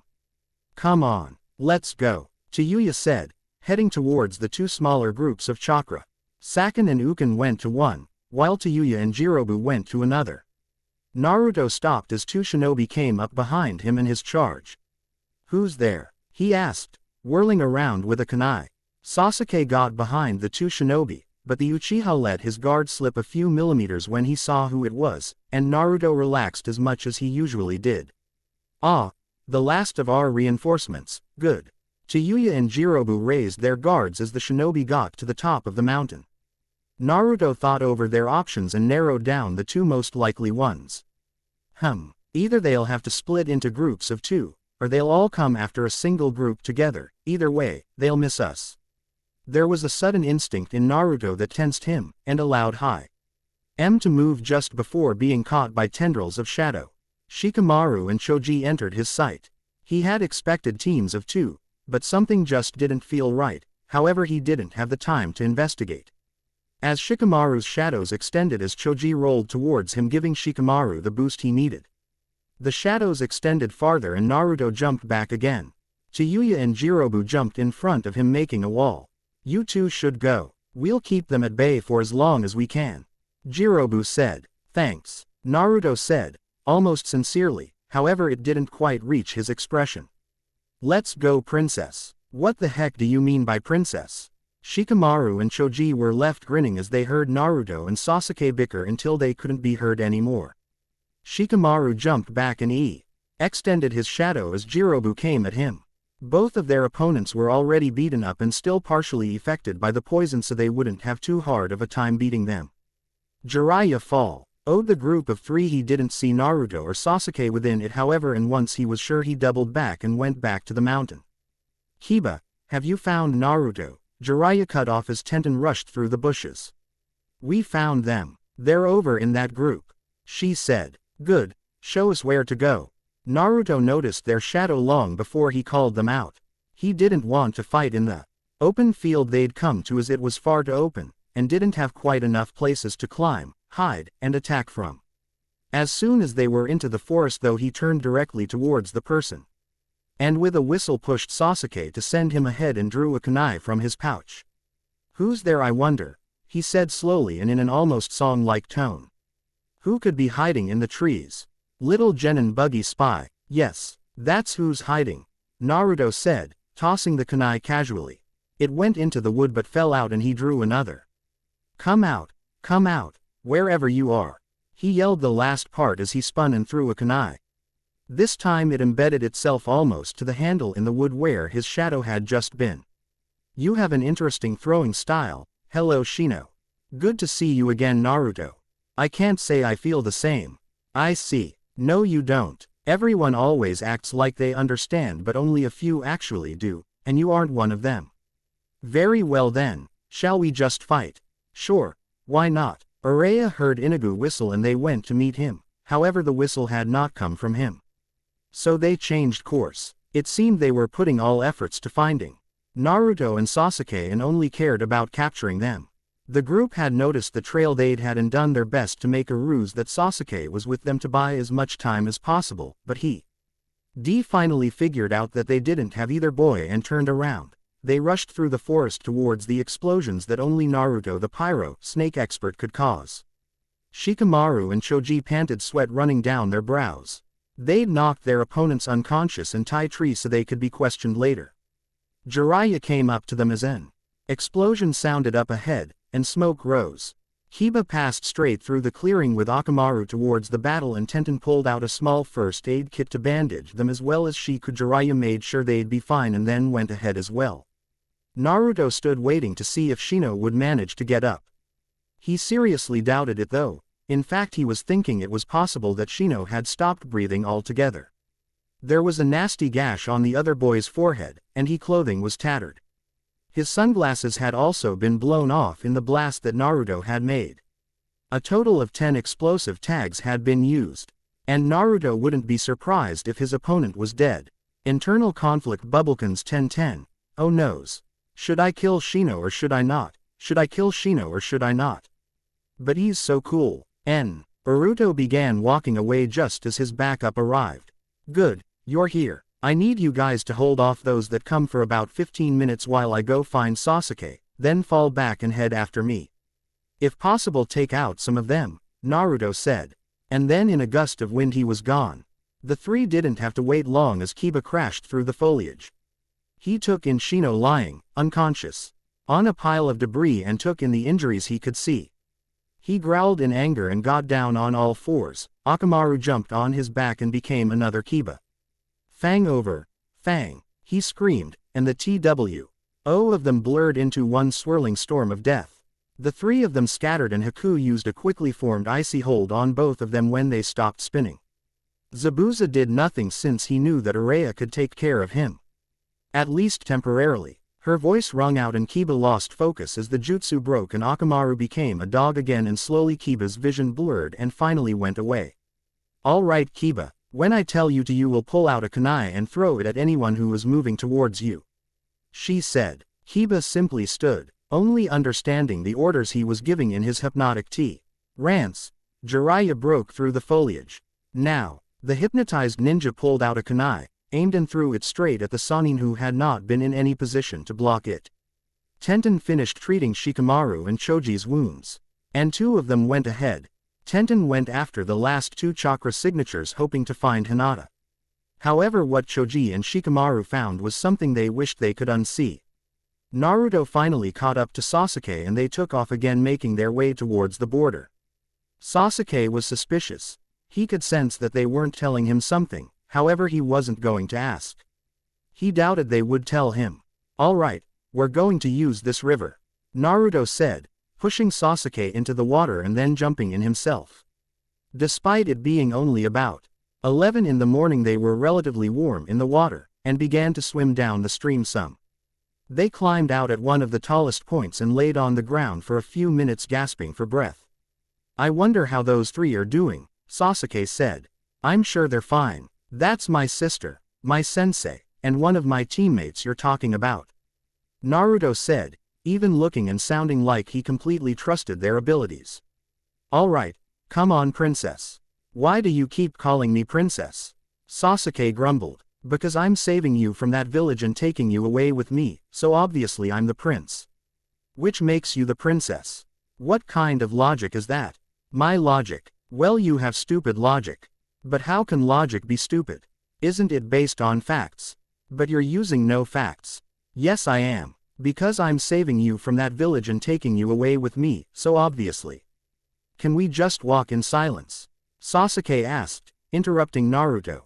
No way. Sasuke groaned. On the inside, how Orochimaru or anyone for that matter put up with the kid was beyond even his understanding. Inoue set Hinata down and sighed. Carrying someone was difficult, especially for this long. He pulled out a snack and ate it before getting Hinata onto his back again and heading towards the border as he had been earlier. Sakin and Ukin just followed. Tenten headed on her way towards the 3 chakra signatures, but she stopped when someone came out of the bushes behind her. She whirled around with a kunai in one hand and a scroll in the other. Oh, Neji, it's just you. Tenten, what are you doing? I'm looking for Hinata. As am I. I see. Well, how about you go find her, and I go back and help. Goodness knows they need it. All right. I'll come and help once I have her. All right. See you later, Neji. Tenten called, and then she jumped away into the trees back towards the battle. Jiraiya wheezed as the kunai embedded in his stomach moved. More blood spilled out of the wound and he could see specks of black in his vision for a second before regaining stability and drawing the kunai out carefully. Take the kunai out. Kiba walked forwards as soon as she said it. I don't want to hurt you, kid. Akamaru chased after his master, whining as he tried to get Kiba to stop. He can't hear you. He's under a type of hypnosis which is fueled by chakra. He only listens to me. Kiba stopped, and began reaching for the kunai as Jiraiya, unwilling to hurt the genin, stepped back painfully and his vision blacked out a bit more this time, staying a little dimmed, though it was more of the blood loss that was making him start to go into unconsciousness more than anything else. Akamaru finally jumped up and bit Kiba's hand that had been inching for the kunai. And Kiba came back to awareness, and he saw what shape Jiraiya was in and had no idea what happened. However, what he did know was that Shino and Jiraiya were both very injured, and it was because of these people. Ba turned just as Shikamaru and Choji showed up, and Jiraiya managed to get to the side of the battle and try and staunch the bleeding. He was hopeful that he could do it quickly. Hey, wake up, Jir. Aiya woke up to the sight of a pretty girl. I must have died and gone to heaven, he thought. You need to fight, or maybe not. She slapped him. Get up. Ow, he muttered. We need your help. Please get up. All right, all right. He got up from the ground slowly and felt the makeshift stitches in the wound tug. But he could deal with that now that he wasn't pumping out blood. Tenten helped him up and he pulled out a kunai. Once he had his aim right, he threw it at the large man. It hit its mark in the leg and paused the other side of the battle for a moment. But the battle was redirected and Jiraiya was suddenly under attack. Hey, you kids, get out of here. Go find Naruto and the brat, he called. But will you be okay? Choji yelled. I'll be fine. I'm staying here for now. I'll send Neji your way when he gets here. Tenten called as she blocked another Senbon. All right then, Choji, Kiba, let's go. Shikamaru said. You're a brave little girl, you know that. Jiraiya said. I have to be. I'm on Gai Sensei's team. True to that. Quote, do you think you could get me over to take care of Shino? Sure. Just do what I say. Yes, sir. Kiba, Shikamaru, and Choji jumped through the trees follow. Akamaru as he followed the scents of the two boys. They stopped when they came to the river. Shikamaru put his hand in and waited for a minute. They went downstream. He said. Why do you say that? Kiba asked. Because this current is so strong that it would be a big pain in the butt to swim up, and it runs away from the village. Shikamaru explained. Kiba shrugged. Enough reason for me, so long as we find them. Naruto might be my friend, but he hurt Shino. I won't just let that slide. We agree with you, Kiba. Choji said. Shikamaru simply nodded before pushing the other two in and jumping in after them. They swam down the river for about 5 minutes before Kiba noticed that a rock was abnormally wet, and they got out. When they got up there, they found just the barest traces the two boys had been. There was a small dip in the rocks holding water that shouldn't have been there otherwise. They went after the scent now and finally, they found the two Shino, Tenten yelled, seeing if he was at all responsive as she checked his pulse. He didn't respond, but she found a weak pulse. It was obvious that he was severely hurt. She gently felt his head and as she'd suspected felt bumps from it having been hit hard. Master Jiraiya, I have to take him to the hospital. Please give me the cover I need. Of course, Jiraiya agreed, landing in front of the two genin. Tenten found two sticks that were roughly the same length, took out a scroll which held a spare set of clothes. She pulled out the two shirts that were there and strung them on the sticks. Once that was done, she laid it parallel to Shino and gently dragged him onto it. She would have actually preferred not move him at all, however she was afraid that if she didn't then he would simply die. She took the HEAD end and dragged him at a speed that she shouldn't have had. However, the adrenaline running through her was probably giving her the strength she needed. She dragged him out of the clearing and well away from the battle in a matter of seconds. And in only half an hour she'd met Gaara, Temari, and Kankuro. Kankuro helped her carry him back while Gaara and Temari went ahead to help Jiraiya. Thank you for helping me, she panted. No problem. The only priority for me right now is to get Buggy back to the village. Kankuro said, though I wonder what exactly did this to him. If I had to take a guess, I would say, explosion. And after the amount of smoke floating into the sky, a big explosion, probably 5 or more tags. 5 or more, isn't that overkill? Kankuro asked, getting a small chuckle out of Tenten. Maybe to normal people, but we're ninja, there is no overkill. That's true, there's only alive and dead. Neji and the other Hyuga moved in on the man who'd kidnapped Hinata. Inigo noticed them and reached into one of his pouches to remove an object. He pulled his hand out slowly and grabbed a whistle. But before he could blow it he had to move as one of them swiped at him with a gentle fist. Interesting. Well, I would love to stay and play, but I have orders not to get involved in a fight if I don't have to. Give back Lady Hinata and we'll be on our way. One of them said, I'm so sorry, but I'm not allowed. You see, Lord Orochimaru's wanted a Byakugan for so long, that if I were to give her up and go back empty-handed, I'd be in a large amount of trouble. He brought the whistle to his lips and blew it. The effect took a moment, but the heads of his attackers started ringing and they were incapacitated for about 30 seconds while he made his escape. Shikamaru and Choji didn't do much for the first 10 seconds since Kiba had abandoned his coat to keep it out of the way, and was intent on beating Naruto to a pulp. However, there was a sickening CR. As the arm that had been broken by Lee's weight snapped again, this time though it was much worse as the bone could be seen exiting his arm. He however didn't notice too horribly much. Choji expanded and rolled towards Naruto. But the blonde just moved out of the way using the momentum of pushing Kiba into the line of fire as momentum to move him. So basically they switched places. Shikamaru took action and stopped Choji just before he bowled Kiba over. What the heck, man? Kiba yelled. Choji went back to normal. Sorry, just squish me, why don't you? Hey, you're all still in a fight, you know. Naruto called. Feeling ignored, Shikamaru asked. A bit, yay. Choji and Kiba charged him while Shikamaru stayed back and tried to catch him in shadows. Naruto punched Kiba in the BS and the boy dropped like a stone, winded and in pain, while Choji actually got a solid hit on his stomach. He stumbled back a few steps and held his stomach as he tried to catch his breath. You're not bad. Not a lot of people actually managed to hit me, he said. You're not so bad yourself, Shikamaru said. Naruto finished gripping his stomach and charged Choji. He knew not to go for the stomach since he knew that there was too much fat to really hurt him. Naruto at the last moment put the first he'd drawn down and swept his feet behind Choji, making the other boy fall down. He fell like a sack of potatoes, but started to get up quickly.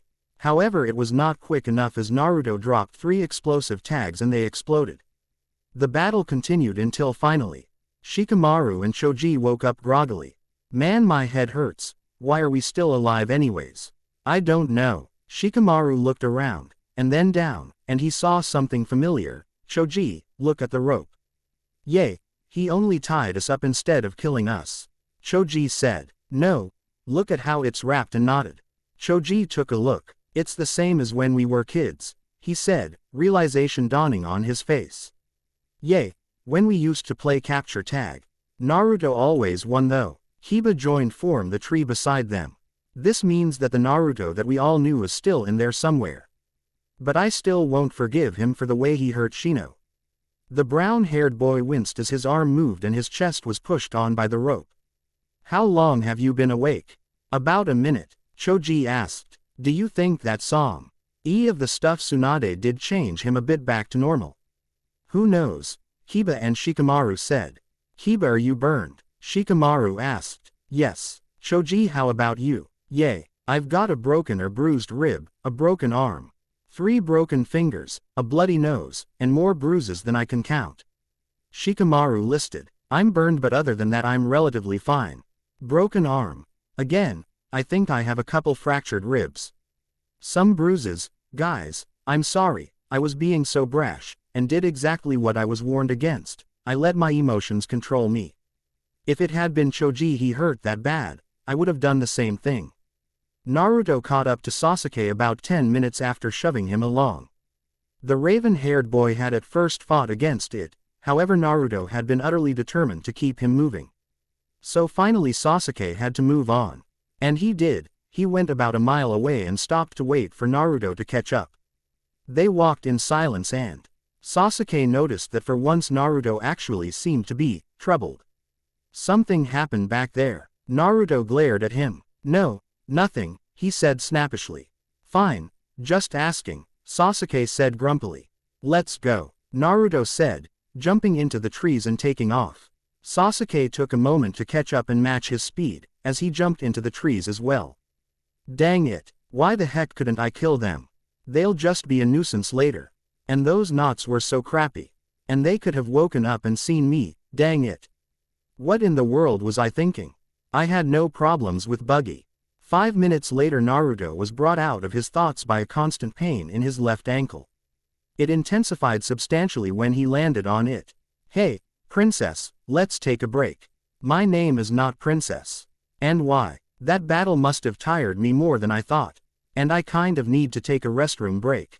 Sure, whatever, Sasuke said moodily. Uraya, Haku, and Zabuza looked at each other and nodded, and just like that they retreated. They'd nagged to keep Jiraiya at bay for about half an hour. Now their orders from Naruto came into play, they would go find him. A sharp whistle pierced the air on a very high frequency and they stopped. Zabuza cursed. That's Inagu, Saken, and Uken. Uraya, you should go and help them. You can meet us in Sound Country as soon as you pass the border, and we'll keep a watch on it. Uraya nodded. All right, she agreed. But please make sure Naruto makes it home safe. Yes ma'am. Haku and Zabuza said with salutes. All right, I'll see you in Sound. Uraya said. She turned and split from the group going to help her fiancé. All right, think we're good to go sensei. Yep, let's go Haku. They took off into the trees that had been left. Kakashi arrived at the village gate in time to see Tenten enter. The village with Shino and another ninja he vaguely recognized helping her carry him on a makeshift stretcher. Kakashi-sensei, she called. The relief filtering into her voice was almost bursting with panicked energy. I need you to get a medical nin and doctors. Just like that Kakashi was gone to get said personnel. He first dropped into the hospital where he was sure that at least a few medical nin were on staff. He went to the poor nurse at the front desk and loudly and a bit scarily ordered her to have as many medical nin as possible out to the North Village gate in 3 minutes or less or so help him. Next he reappeared in Tsunade's office. Lady Hokage, we need your expertise North Gate. Shino Aburame has been very severely injured and needs medical assistance. Immediately. All right, Shizune. The woman burst in only a second later. Yes Lady Tsunade, I want you to gear up as fast as you can. Take a medical team and go with Kakashi, I can almost guarantee you'll be needed. Yes ma'am, Shizune said. She turned and left and came back only 3 minutes later fully loaded on weapons medical supplies, and wearing the average Konoha attire. Behind her were 2 ninja that had just returned from a mission. Kakashi waved them out and they all left the office to go out and assist the retrieval team. Gaara and Temari arrived at the battle site. Jiraiya was sitting for AF. EU minutes while he finished bandaging himself since he wasn't bleeding very badly anymore. Tenten had done some basic first aid on the wound, and had managed a few stitches before she left. nights, rest and Jiraiya would be in a good enough condition to fight again. He looked up and was a little surprised by their visitors. "What are you kids doing here?" he asked. "We've come to assist you," Gaara said. "That was fast." Temari nodded and understood his suspicion. "Oh, well, we were coming to the village on a diplomatic trip. But when we heard about your issue we offered to help. Besides, Chi's a better way to strengthen relations." "You have a point there. Alright, give me a minute to try and calculate this. 1 down, 1 with, 3 ahead, though probably down after the dust cloud from a little bit ago, and the kids are still on the run. Dang, we're not looking too likely to succeed." Well, it seemed that the Hokage was beginning to start making a team of reinforcements. Gaara said, "I hope there are medics in that team." "Alright, let's get headed off. We need to go and check on those kids." The 2 Sand siblings nodded, and Jiraiya stood and they headed off towards the 3 that had gone ahead. When they arrived 10 minutes later they found the 3 tied to a couple trees, and looking quite bruised in more than just ego. "What happened?" Jiraiya asked. Shikamaru sighed. "Well, we got our butts kicked, and woke up about half an hour ago if the sun is anything to go off of. But it should take them at least another day to make it. And I think I might have managed to slow them down. Naruto's adrenaline levels should be going down soon." Naruto stood a few trees away from Sasuke and winced as his ankle twinged painfully once again. He sat down and took off his leg warmer and then his boot. He found a bad-looking bruised area that was very slightly changed in shape, causing him to test for a break. As soon as he tried to move his ankle in a certain way he had to bite his lip to stop from yelling. "Well, this certainly sucks," he thought angrily. He heard Sasuke stand up on the other side of the bushes and begin towards Naruto, probably since he'd been near silent for a few minutes now. "Hey, Naruto," he said, sounding annoyed. "Are you almost done?" "Yay, your voice sounds weird, are you sure?" Now Sasuke's voice was suspicious. "Dang it, I've got to keep him off my case about this." "I'm fine, just give me another minute," Naruto yelled as forcefully as possible. He pulled out some basic medical supplies, and took a pill that would block some of the pain. Trewards tightly wrapped his ankle and put his boot back on. He also stuffed some bandages into his boot so he wouldn't move it too much.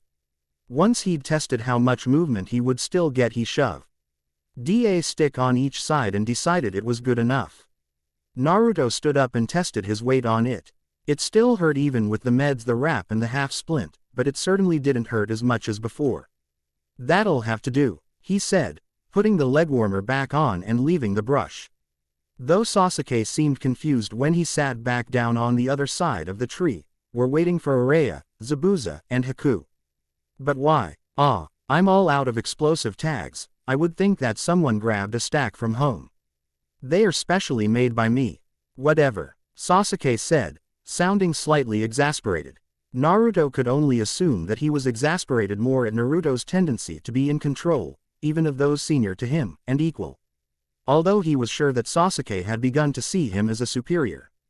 "I need to get my ankle taken care of. I'm pretty sure it's broken, especially with the pain it's in." He could still feel it. It was an ever-throbbing pain that as much as he tried to push it to the back of his mind, he still couldn't get it to leave him alone, at least for a while. He hoped the pain meds he took would take care of it, at least until he got time to let the fox's chakra loose. "Hey, Naruto, princess. We're outta here," Haku said. "What is it with you people? My name is Sasuke. Stop calling me princess. And how do you even know about that? Oh come on, you're the damsel in distress. And we're taking you away from this horrible place. So obviously you're the helper. Oh, just shut up, I shouldn't have asked." Sasuke and Naruto stood up and they took off into the trees. "So what's so urgent?" Naruto asked. "We aren't sure how fast our pursuers are right now. Also, your sister had to go and assist Inoue. I would assume he has the entirety of the Hyuga clan attacking him by now. However, Sakin and Ukin are out there. Yay, alright, let's get to the border as fast as possible. Once we're over it they can't touch us without causing some sort of incident." They continued through the trees for another hour or so before having to stop again. Everyone was tired, and Naruto had said it was time to stop. So they had. "Kid, sometimes I feel like you have way too much authority." "Do you now?" You don't happen to be planning to assassinate me too, do you? Naruto asked with a calm sort of joking serious mix. No, I don't. Does someone else? They did, however they're taken care of now. Who? Haku asked. I said I wouldn't tell anyone. So I won't. The threat is neutralized. Now so there's no need to go back on that agreement. Anyways, we should all get some sleep before it gets light. I'll stay up and switch with Princess in a while. Zabuza chuckled. He quite enjoyed Naruto's idiosyncrasy of giving people embarrassing yet fitting nicknames and seeing how long it took for them to try and kill him just for the heck of it. MWA. Ha, ha, ha. Look up idiosyncrasy. Alright, then, but we should get moving as soon as it begins to get light. I'm not Princess. Naruto ignored Sasuke and continued talking to the others. Yep, so get the most of your 2.5 hours of sleep. Within the next 15 minutes Haku and Zabuza were leaning against each other asleep. And Sasuke was drifting. As soon as Naruto was positive that no one else was awake he began checking his ankle, or more finished checking it. He took one look at it and could tell it had swollen a lot since last time, simply on first glance. Well, this is just great, he muttered, a few minutes later after moving it some to try and keep a little mobility, and painfully so. He sighed and began getting it dealt with for the time being. Oh well, he muttered, got to get these guys home safely first. Naruto ended his check with taking another pill and waiting for it to work before waking Sasuke. He noticed he could at least walk a loss. He had managed a proper splint and had full meds. Hey, Princess, get up. Right, Sasuke said, sitting up and sitting against the tree. He was wide awake now and Naruto found himself to feel peace of mind as he sat down at his tree and closed his eyes. He was asleep instantly. Sasuke sat in his watch position, and listened to Naruto snore. He had to think that it was like when they were both in the academy. Does he ever stop snoring? Even in the academy the entire class heard him. Sasuke jumped up and as quietly as he could, he started beating up a tree near him. It wasn't long before a dent had been worn into the wood by punches and kicks into the same spots. He was breathing a bit heavier than usual, and sat back down. It still wasn't light yet. And he could guess it was only about 20 minutes away though. That sounded right to him. He stood up and stretched, and then went over to Haku and Zabuza. They woke up as quickly as him. He turned around but decided not to wake up the blonde-haired control freak yet. He'd gotten the least sleep of all and probably needed it. Hey Haku, something about Naruto looks different. Haku looked too and found that their sensei was right. They took a minute to pinpoint the difference. It was his left lower calf area, it was bulging. Think he got injured and is being an idiot and not saying a word? Haku asked. Probably, Sasuke said. Hey Naruto, time to get up, Haku said tapping the bottom of his left boot. It's getting light blonde. Huh, wah. Naruto jumped up and landed gracefully on his feet. Is your ankle okay? Zabuza asked. Yes, it's fine. Why do you ask? Because it looks like it's swelling. Or you shoved a bunch of stuff in the shoe. Haku responded. It's fine. Haku kicked him and he jumped off of that ankle. It hurts, doesn't it? Yes, because you kicked me, Naruto said between clenched teeth. He put the limb back down after a moment to let the throbbing die down a little. That's when Haku pushed him forwards. Ouch, dang it. What the heck is wrong with you, Haku? See, I knew it hurt. No it hey, we've got to get moving. I'll just carry you the rest of the way to Sound. Put me down right now. I think your father would prefer you get back home with injured dignity and limb, than not at all, Zabuza replied. He'll forgive my disobedience of orders. You people, cruel I say. Whatever. She turned to Sasuke who was chuckling quite noticeably. Stop laughing, and let's go Princess. Sasuke's mood changed instantly, and he simply grumbled since he knew that they would probably never stop. But he had chosen this, may as well try not to get too worked up over a nickname. Kakashi, Shizune, Tenten, Konkuro, and F.R. Medical Nin made their way out of the North Village gate led by the smoke that was slowly floating into the sky just at the edge of the horizon. They could only hope that everyone was at least alive. For this scene note that, with a space on each end of it means it's speech that cuts out. Hey, are you okay? He looked up and a blurry figure held out a hand to him. The boy took the hand. bit warily and was pulled up from the ground. He looked to the right where another blurry figure, a little bigger than the other, was chasing away the older kids who had been beating him up a few minutes ago. Those kids aren't nice. So, what's your name? I'm Naruto, Naruto Uzumaki. Nice to meet you, Naruto. Hey, I chased those kids away. Are you okay? The larger figure asked. Naruto nodded. This is Naruto, Naruto. This is. Nice you meet you, Naruto replied a bit timidly. Hey, wait up. Come on, Naruto. I thought you would have sped up a little for some ramen. Yay. I'm just tired. Sorry. I'm not. That, do you think he's okay? Why are you asking us? I don't know. I just need someone to know. Haku retorted, clocking Sasuke and Zabuza over their heads. Naruto groaned in his mind as a very bright light punched into his eyes and deep into his skull. What the heck could produce so much light? Oh right, the sun. Naruto, are you okay? Yay, you were muttering in your sleep. Was I? Naruto asked. And yay sensei, I'm fine. Oh, now I'm sensei. Huh, oh, did I call you sensei? I meant underling, subordinate, minion, you know. Naruto said with a little chuckle. What did you? Say that again, Pipsqueak. Underling, subordinate, minion, inferior, follower, must I go on? I don't have to carry you, you know that right? Okay, Naruto said, sounding happier than before. On second thought. Anyways, Haku interrupted, eat something before we move out. After having a small lunch shoved onto his lap, and eating his sandwich they set out again. Naruto being carried by Zabuza again, except this time with a piggyback so that he looked slightly more dignified, but still, very much against his will, they continued on their race for the border. Once they made it there they wouldn't have to worry about their pursuers, and could go home. By the way, Naruto, I hope you realize that Jiraiya guy's spies already found our newest base. We had to move again.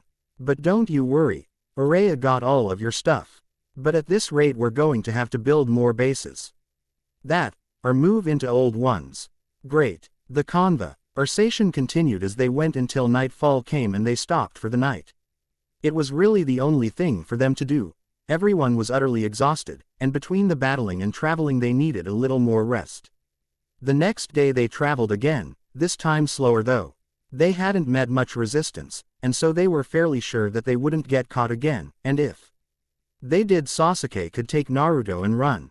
Not that they would be happy with that, but Zabuza put me down. No way, kid, you'll just slow us down. My ankle is fine now. Mr. Foxykins, Naruto stated, somehow keeping an entirely straight face. I sure couldn't keep a straight face. Ah, now Zabuza understood. I see now. All right, he agreed, and put Naruto down.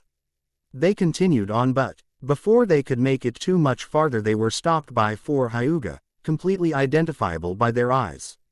Oh, now it's getting fun, Naruto said, crossing his arms. Naruto, you have the weirdest idea of fun. Haku said. Do I, Haku? Yes, most people don't find beating someone else up, and getting beat up fun. I like the challenge. Plus I don't usually get beat up. Ah, that makes sense. Anyways, you two boys go ahead. And we'll take care of these guys. Alright, princess. We're off, Naruto said, grabbing Sasuke by the arm and getting the two of them on their way. But Naruto called back one final order. Retreat if you need to.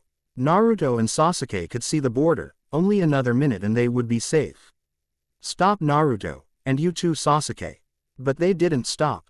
They kept running and were almost there when Jiraiya flickered in front of them, while Choji jogged up behind them. Naruto sighed and folded his arms. Well, I guess there's no escaping it. We're going to have to fight Sasuke. All right then, Sasuke said, sounding somewhat happy. He looked at the opponents. You take Mr. Genin back there. I'll get rid of this nuisance once and for all. Naruto said, as he took a menacing step towards Jiraiya. And so the battle began. Jiraiya found Sakin and Ukin fighting an angry mob of Hyuga. Well, maybe fighting wasn't the word for it. They were basically dead by the time she got there. And she had to bypass the scene to go to Inagu. She whistled much like a bird, and soon after, enhancing her hearing, she barely heard a reply from farther ahead, about 7 miles. When she traveled there she found Inigo nursing a knife wound in his left leg. Hinata was lying beside him, still unconscious. She assisted him in bandaging the wound, and they left again. Inigo was still carrying Hinata, continuing with their mission. Unfortunately they were much slower than before. Araya hated to admit it, but she was beginning to thave to drop their cargo and run. However, she didn't voice her opinions.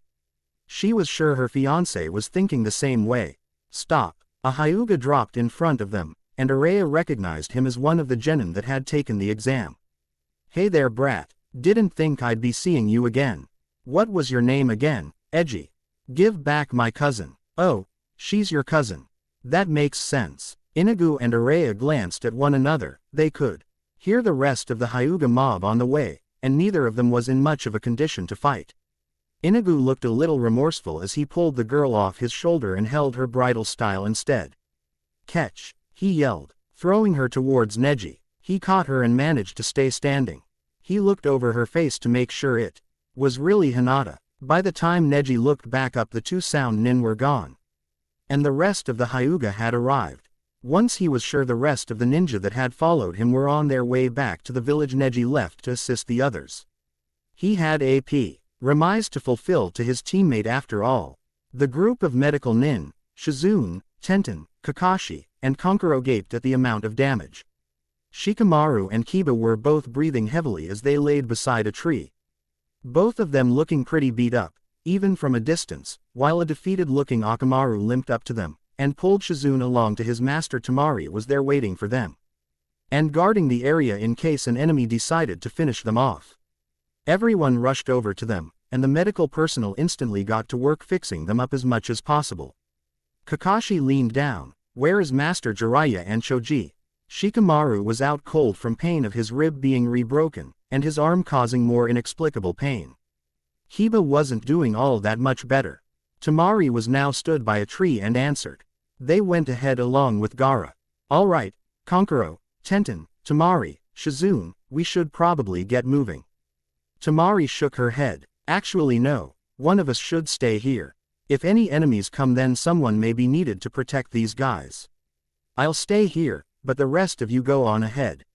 I'll make sure everyone else makes it back to Konoha and then come and find you. All right, we're counting on you, Kakashi said. He was still a little wary of the siblings, but was willing to trust them for now. Move out. Tamari waited patiently, keeping a lookout for any enemies that might come. Waiting until the medics were feeling sure enough to take the boys back to the village. One of them tapped her on the shoulder. Miss, we're ready to go now. All right, let's get moving then. She agreed. The group of ninja walked towards the village, and when they saw a ninja waiting they got uneasy, especially when he ran up to him. Miss, do you know Shino Aburame? No, but the boys on the backs of the medical nin do, she said, pointing behind her. I think you'll be able to wake one of them up. The man looked like he didn't want to, but did so anyways. Shikamaru was totally out of it. Be it from the pain or simply habit. Kiba was a little more successful. He stirred a little on the first attempt, and looked a little blurrily at the man in front of him. Do you know Shino Aburame? Yay, he's my teammate, Kiba said, sounding a bit out of it, but much more alert now that he was hearing about Shino. I hate to be the bearer of bad news, but Shino Abur Aim's wounds were too severe. The shinobi almost stopped at the already widened and knowing eyes of the verdict, but he still had to finish saying it. He had to drive the facts home. Shino Aburame died 15 minutes ago. Kiba only had a few seconds to feel anything about it before the stress of his wounds and the news caused him to pass out completely, and this time he wouldn't be woken up so easily. Tamari hadn't known Shino all that well, so she wasn't as affected by his death and was the first after the medical nin to move. The medics ran off almost immediately. They had to take care of the 2 injured ninja. And then Tamari left. Her job here was finished. She had taken the injured safely back to Konoha. She couldn't let the death of another ninja bother her. Ninja died every day, this time would be no different. And then she was gone, off to try and help the others accomplish their mission. Naruto took a step back from his opponent. This fight was more evenly matched than before. which meant that both of them had gained a rather extensive list of injuries. However, Jiraiya was currently worse off since he already had a particularly nasty stomach wound to start, and Naruto could tell the blood loss was getting to him. The black-clad ninja made a swift check over his surroundings. There was a cliff only 3 feet behind him. He understood now why his opponent had been putting so much pressure against him. He was pushing towards the cliff. Even Naruto would be unable to parry or block if he was falling. He would be at Jiraiya's mercy. But even though he had figured out Jiraiya's plan, something was still bugging him. Something just wasn't right. What are you really up to, pervert? Naruto moved back again, playing Jiraiya's game until the right moment, but that moment never came. The moment he moved is when he heard it. It was like the slithering of a snake, but not quite. It was sand. So you're here too, Shukaku. Gaara appeared. Your plan failed. I will now do this my way. Naruto grinned under his mask. Oh, now, this will be interesting, he said, and turned to Jiraiya. You just keep out of this, you'd only hinder our battle. He is correct. You are injured, and would probably die if you became a part of our battle.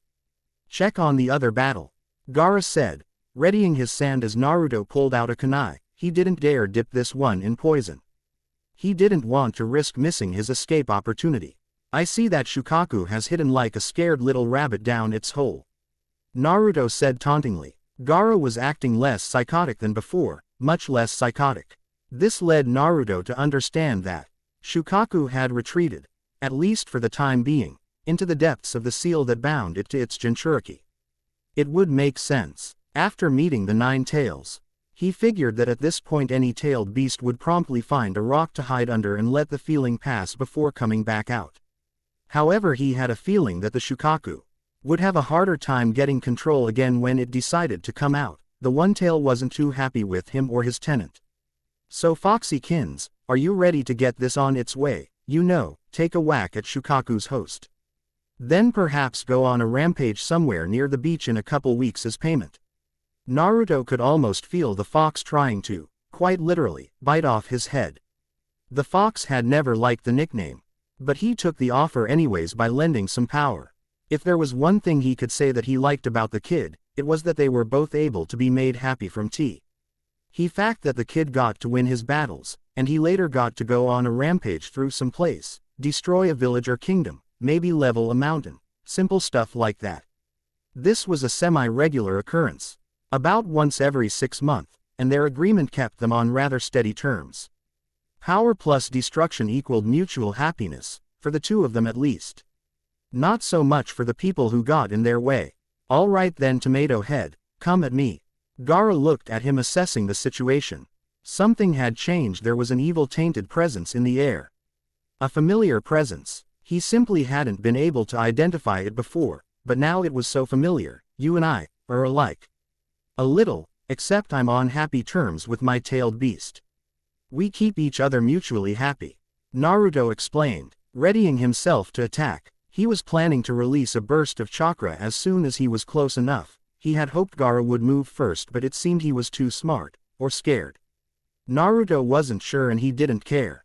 He charged. Gaara's sand rose instantly to protect his opponent, and around the spikes of sand that charged right back, but Naruto didn't stop. He wasn't impaled yet, which meant that he could keep going.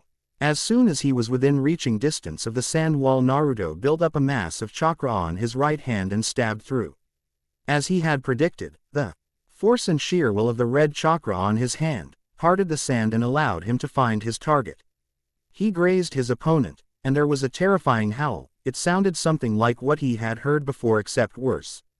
Naruto suddenly had a feeling he had woken the true beast. Shukaku was angry, and even worse, he was angry at Naruto. Naruto knew that he had to end this quickly. If he didn't, then the Shukaku would likely, and quite literally, crush him, unless he used more of Kyuubi's chakra, which he was sure would cause him to lose control, giving way to the failure of the mission should the premature rampage kill Sasuke. Great. Naruto saw one option. He would let the other team self-destruct. The black-clad ninja jumped over the edge of the cliff and stopped next to his charge. Sasuke was breathing a little heavier than usual and looked a bit worse for wear, but overall had been managing to hold his own against the two injured ninja. Sasuke, we're getting out of here. Why, I'm not finished here. A giant spike of sand dropped towards them from above. All four ninja had to dodge in order to avoid implement via gigantic sand spear. I may have pissed off Shukaku, and I'm pretty sure that if I went on a rampage here you'd die too. You were sort of my job to protect and get back to the village. It seems rather counterproductive to my goals, don't you think? Maybe, but I'm still not done battling them. Oh yes, you are, princess, Naruto said. He hit Sasuke in the back of the neck, pushing a specific pressure point, and knocking him out. He waved cheekily to Jiraiya and Choji. Well, maybe we'll meet again, if you survive, which you may. Tomato Head is putting up a rather good fight against the Shukaku. Almost seems like a shame not to even try and recruit him. Oh well. See ya, he shouted, jumping away and running up the cliff. He made it to the top to find Jiraiya waiting. Not that the man looked like he could do much damage, he looked very badly wounded. And Naruto was pretty sure that the injuries had been piling up for days. You aren't going anywhere. Move it, old man, or I'll make you, Naruto said, reaching for a kunai. Jiraiya did the same. However, before any moves could be made, Naruto and Jiraiya were stopped by a sudden and thick mist. Naruto quietly snuck his way through the cover and crossed the border.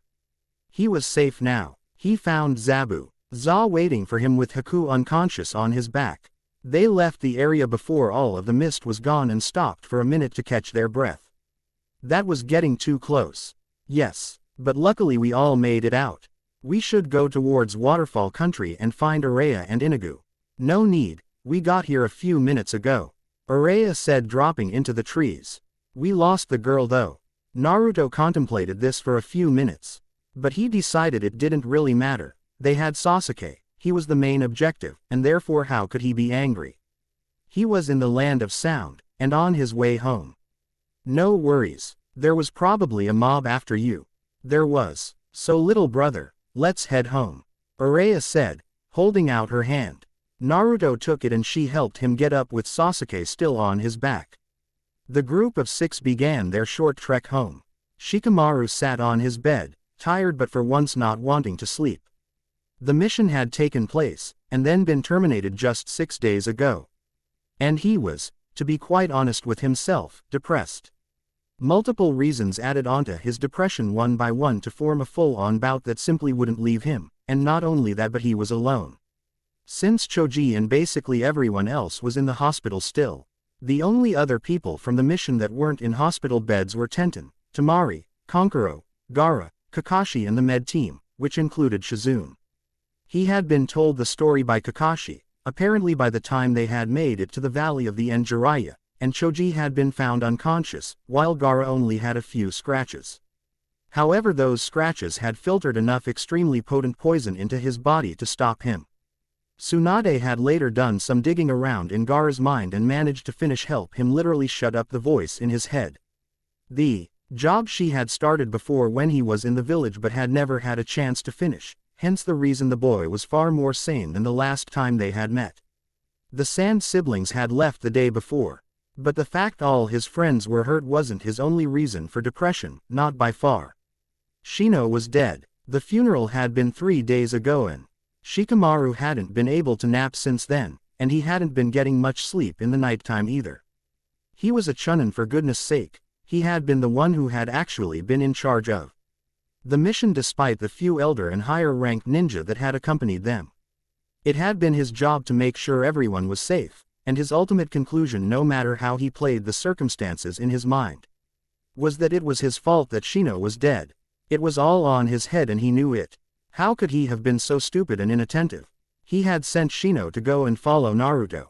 He had never expected for his comrade to get blown up and die. Stupid, stupid, stupid, I was so stupid. He thought angrily, berating himself. He hadn't even taken the time to think about the mission status itself. No, Shikamaru hadn't managed to think that far yet, nor did he think far enough ahead to wonder if he should give up on recovering Naruto and leave him be, well, at least leave the idea of taking him back. He was certain that if he came across one of his few childhood friends again he would have a hard time giving up, and he certainly wouldn't be willing to leave him alone. He was way too dangerous to leave roaming about doing whatever he pleased. Shikamaru shook off his thoughts for a second as he tried to relax. He was being irrational, simply berating himself wasn't going to do anything. He began to think a little forward on his plans to carry onwards. He certainly wasn't going to quit being a shinobi. Doing that would simply disappoint Shino. While Shikamaru hadn't known the other ninja well, he certainly knew him well enough to grieve. He changed his thoughts again. Stronger, he had to get stronger, if nothing else than to find Naruto and remove him from activity. He still held a small trace of hope to bring him back, but at this point that hope was slowly being smothered by his emotions and recent events.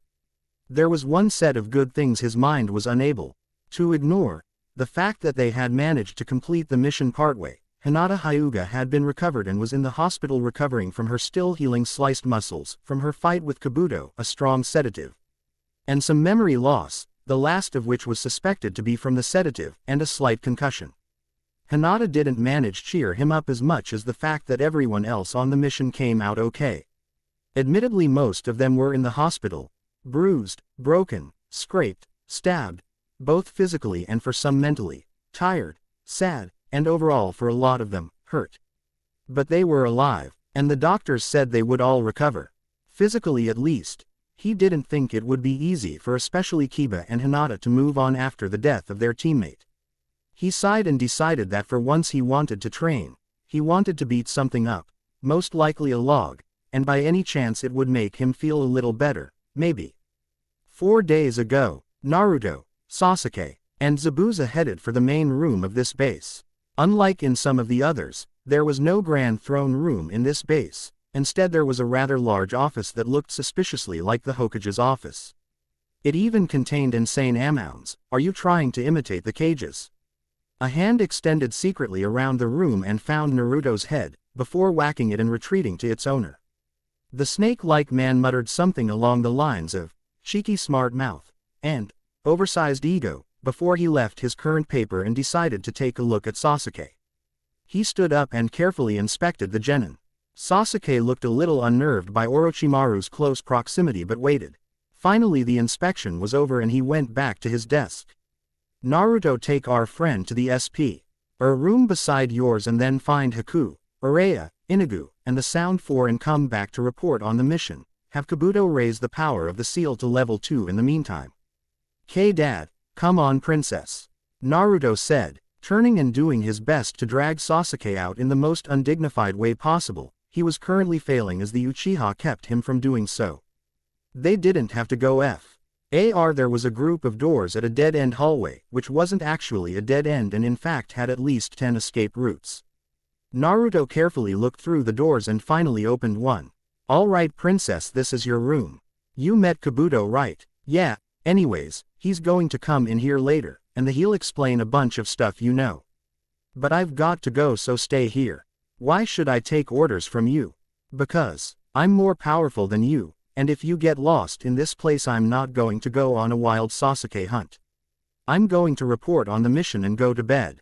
The blonde said, giving Sasuke a scowl that was fiercer than usual due to his ever-rising temper, most of said temper being due to a headache, which was created by sleep deprivation. Sasuke seemed to weigh his options for a second before finally nodding and shutting the door. Satisfied that Sasuke was going to stay put, Naruto headed to his room and dropped off a few things, his mask and cloak, leaving him in his long-sleeve shirt, black pants, leg warmers, and boots. Next he went through his stuff to make sure all of his things had been grabbed during the last 2 moves, since he hadn't had the chance. They'd moved just before the exams and then again while he was gone. Between that there had been missions and he simply hadn't had time. The blonde carefully checked and double-checked his mental checklist as he realized that something was missing. My bracelet, he thought with dismay. He had no idea where he had gotten it, but whenever he saw or touched the little metal item with 5 charms, a leaf, a kunai, a bird, a shuriken, and a frog, through his traveling and learning he had determined that all of the charms had been made in different countries, it comforted him and gave him a warm feeling inside. It was extremely special to him, and the fact that it was lost didn't just irk him, it annoyed him to no end, and maybe even made him feel a little sad. But I guess I can't do anything about it now, I'll maybe go look later, he muttered. Naruto exited his room and wandered a little looking for his silver-haired teammate. Finally he found the boy sitting in a lounge area writing out some complicated-looking seal. "Hey, Kabuto." The silver-haired boy hastily rolled up the scroll and turned around with a grin. "Ah, Naruto, I'm glad to see you made it back safely," he said. "Do you really have so little faith in me?" "Of course not, but as I'm sure you well know, those of Konoha can be rather vicious." "Yeah," Naruto agreed, but quickly ignored the thoughts. "Anyways, Sasuke is in the room next to mine. And Dad wants you to go and raise the level on his curse seal. Also, have you seen Haku, Uraya, and Inagu lately?" "I haven't seen them, however I'll go and do as was asked of me." "If I should meet any of them though, where do they need to go?" "Dad's office, he wants to go over the mission." "Alright then, I'll see you later Naruto." "See you Kabuto," Naruto growled as he stopped at another dead end. This was the thing he really hated about switching bases. There were only 3 normalcies. The office was in the back of the base, his room, his dad's room and Hi's sister's rooms were always close together and near that office, and the underground forest was always on the wall behind his dad's office. Other than that, anything he knew about new bases was from exploration. At the moment he was attempting to find the infirmary and see if at least one of the requested ninja might actually be somewhere obvious. Honestly, 30 minutes and he still hadn't found anyone. This is ridiculous. Honestly, where the heck is everyone? He thought to himself, throwing a few choice words around his head. Finally he saw a familiar face. "Haku," he called, jogging up to her. "Naruto," she said happily, turning and instantly throwing her arms around him in a giant hug. She had been out of it for the time they had been traveling home and then been taken directly to her room by Kabuto to get fixed up. "You're all right," she said, stepping back and discreetly looking at the small amounts of skin shown, looking for injury. She then carefully slid her gaze along the black fabric covering the rest of him. And her eyes locked on a hole in the sweater, unnoticeable to most, but to her trained eye after years of working with Naruto it was like a lit-up sign.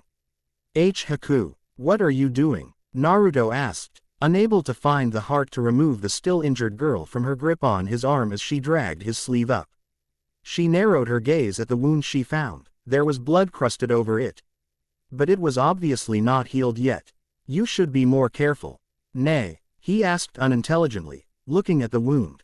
It was about 3 inches long and went about half an inch deep. However, the pink lines running out farther said that it had been bigger. When did that happen? He wondered, before shaking his head and hoping the fox's chakra had gotten enough free rein to heal the rest of his injuries. At least his ankle was all right. He knew there were limits as to what the fox could do though. Orochimaru and Kabuto had placed a second seal on top of the Origi. Null.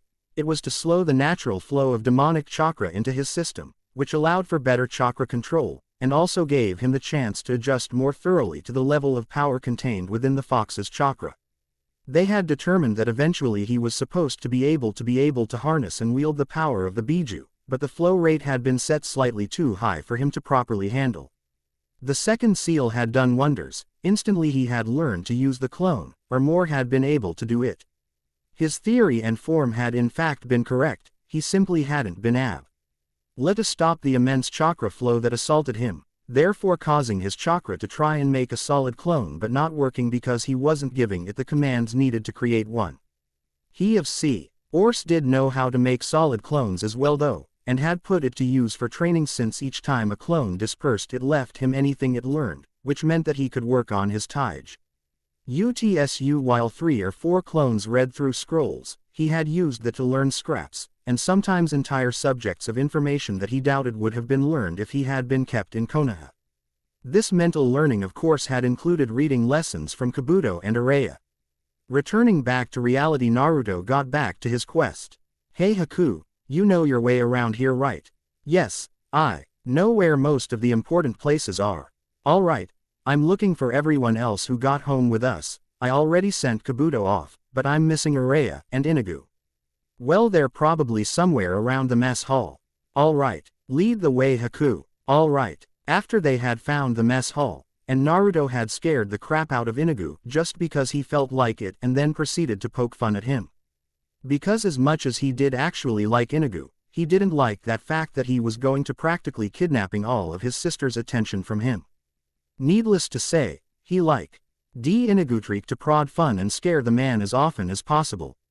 Inigo took it in his own stride, either shrieking like a girl when the blonde snuck up on him, returning jabs, or setting pranks to catch Naruto when at all possible. They were pretty sure there was a betting circle of when the next prank string would be, and or how often Naruto would scare Inigo in a day, per week, per month, per year, etc., and things of that nature. As they left the mess hall, someone cursed and coughed up money to another ninja. The group headed for Orochimaru's office and their briefing. When they entered, Kabuto was just finishing his report about Sasuke's curse seal.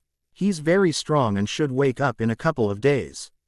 Perfect, Orochimaru purred, and then turned his attention to the ninja who had just entered. So, how did the mission go? The end. I hope you enjoyed this episode. Remember to subscribe and like this video. See you in the next video.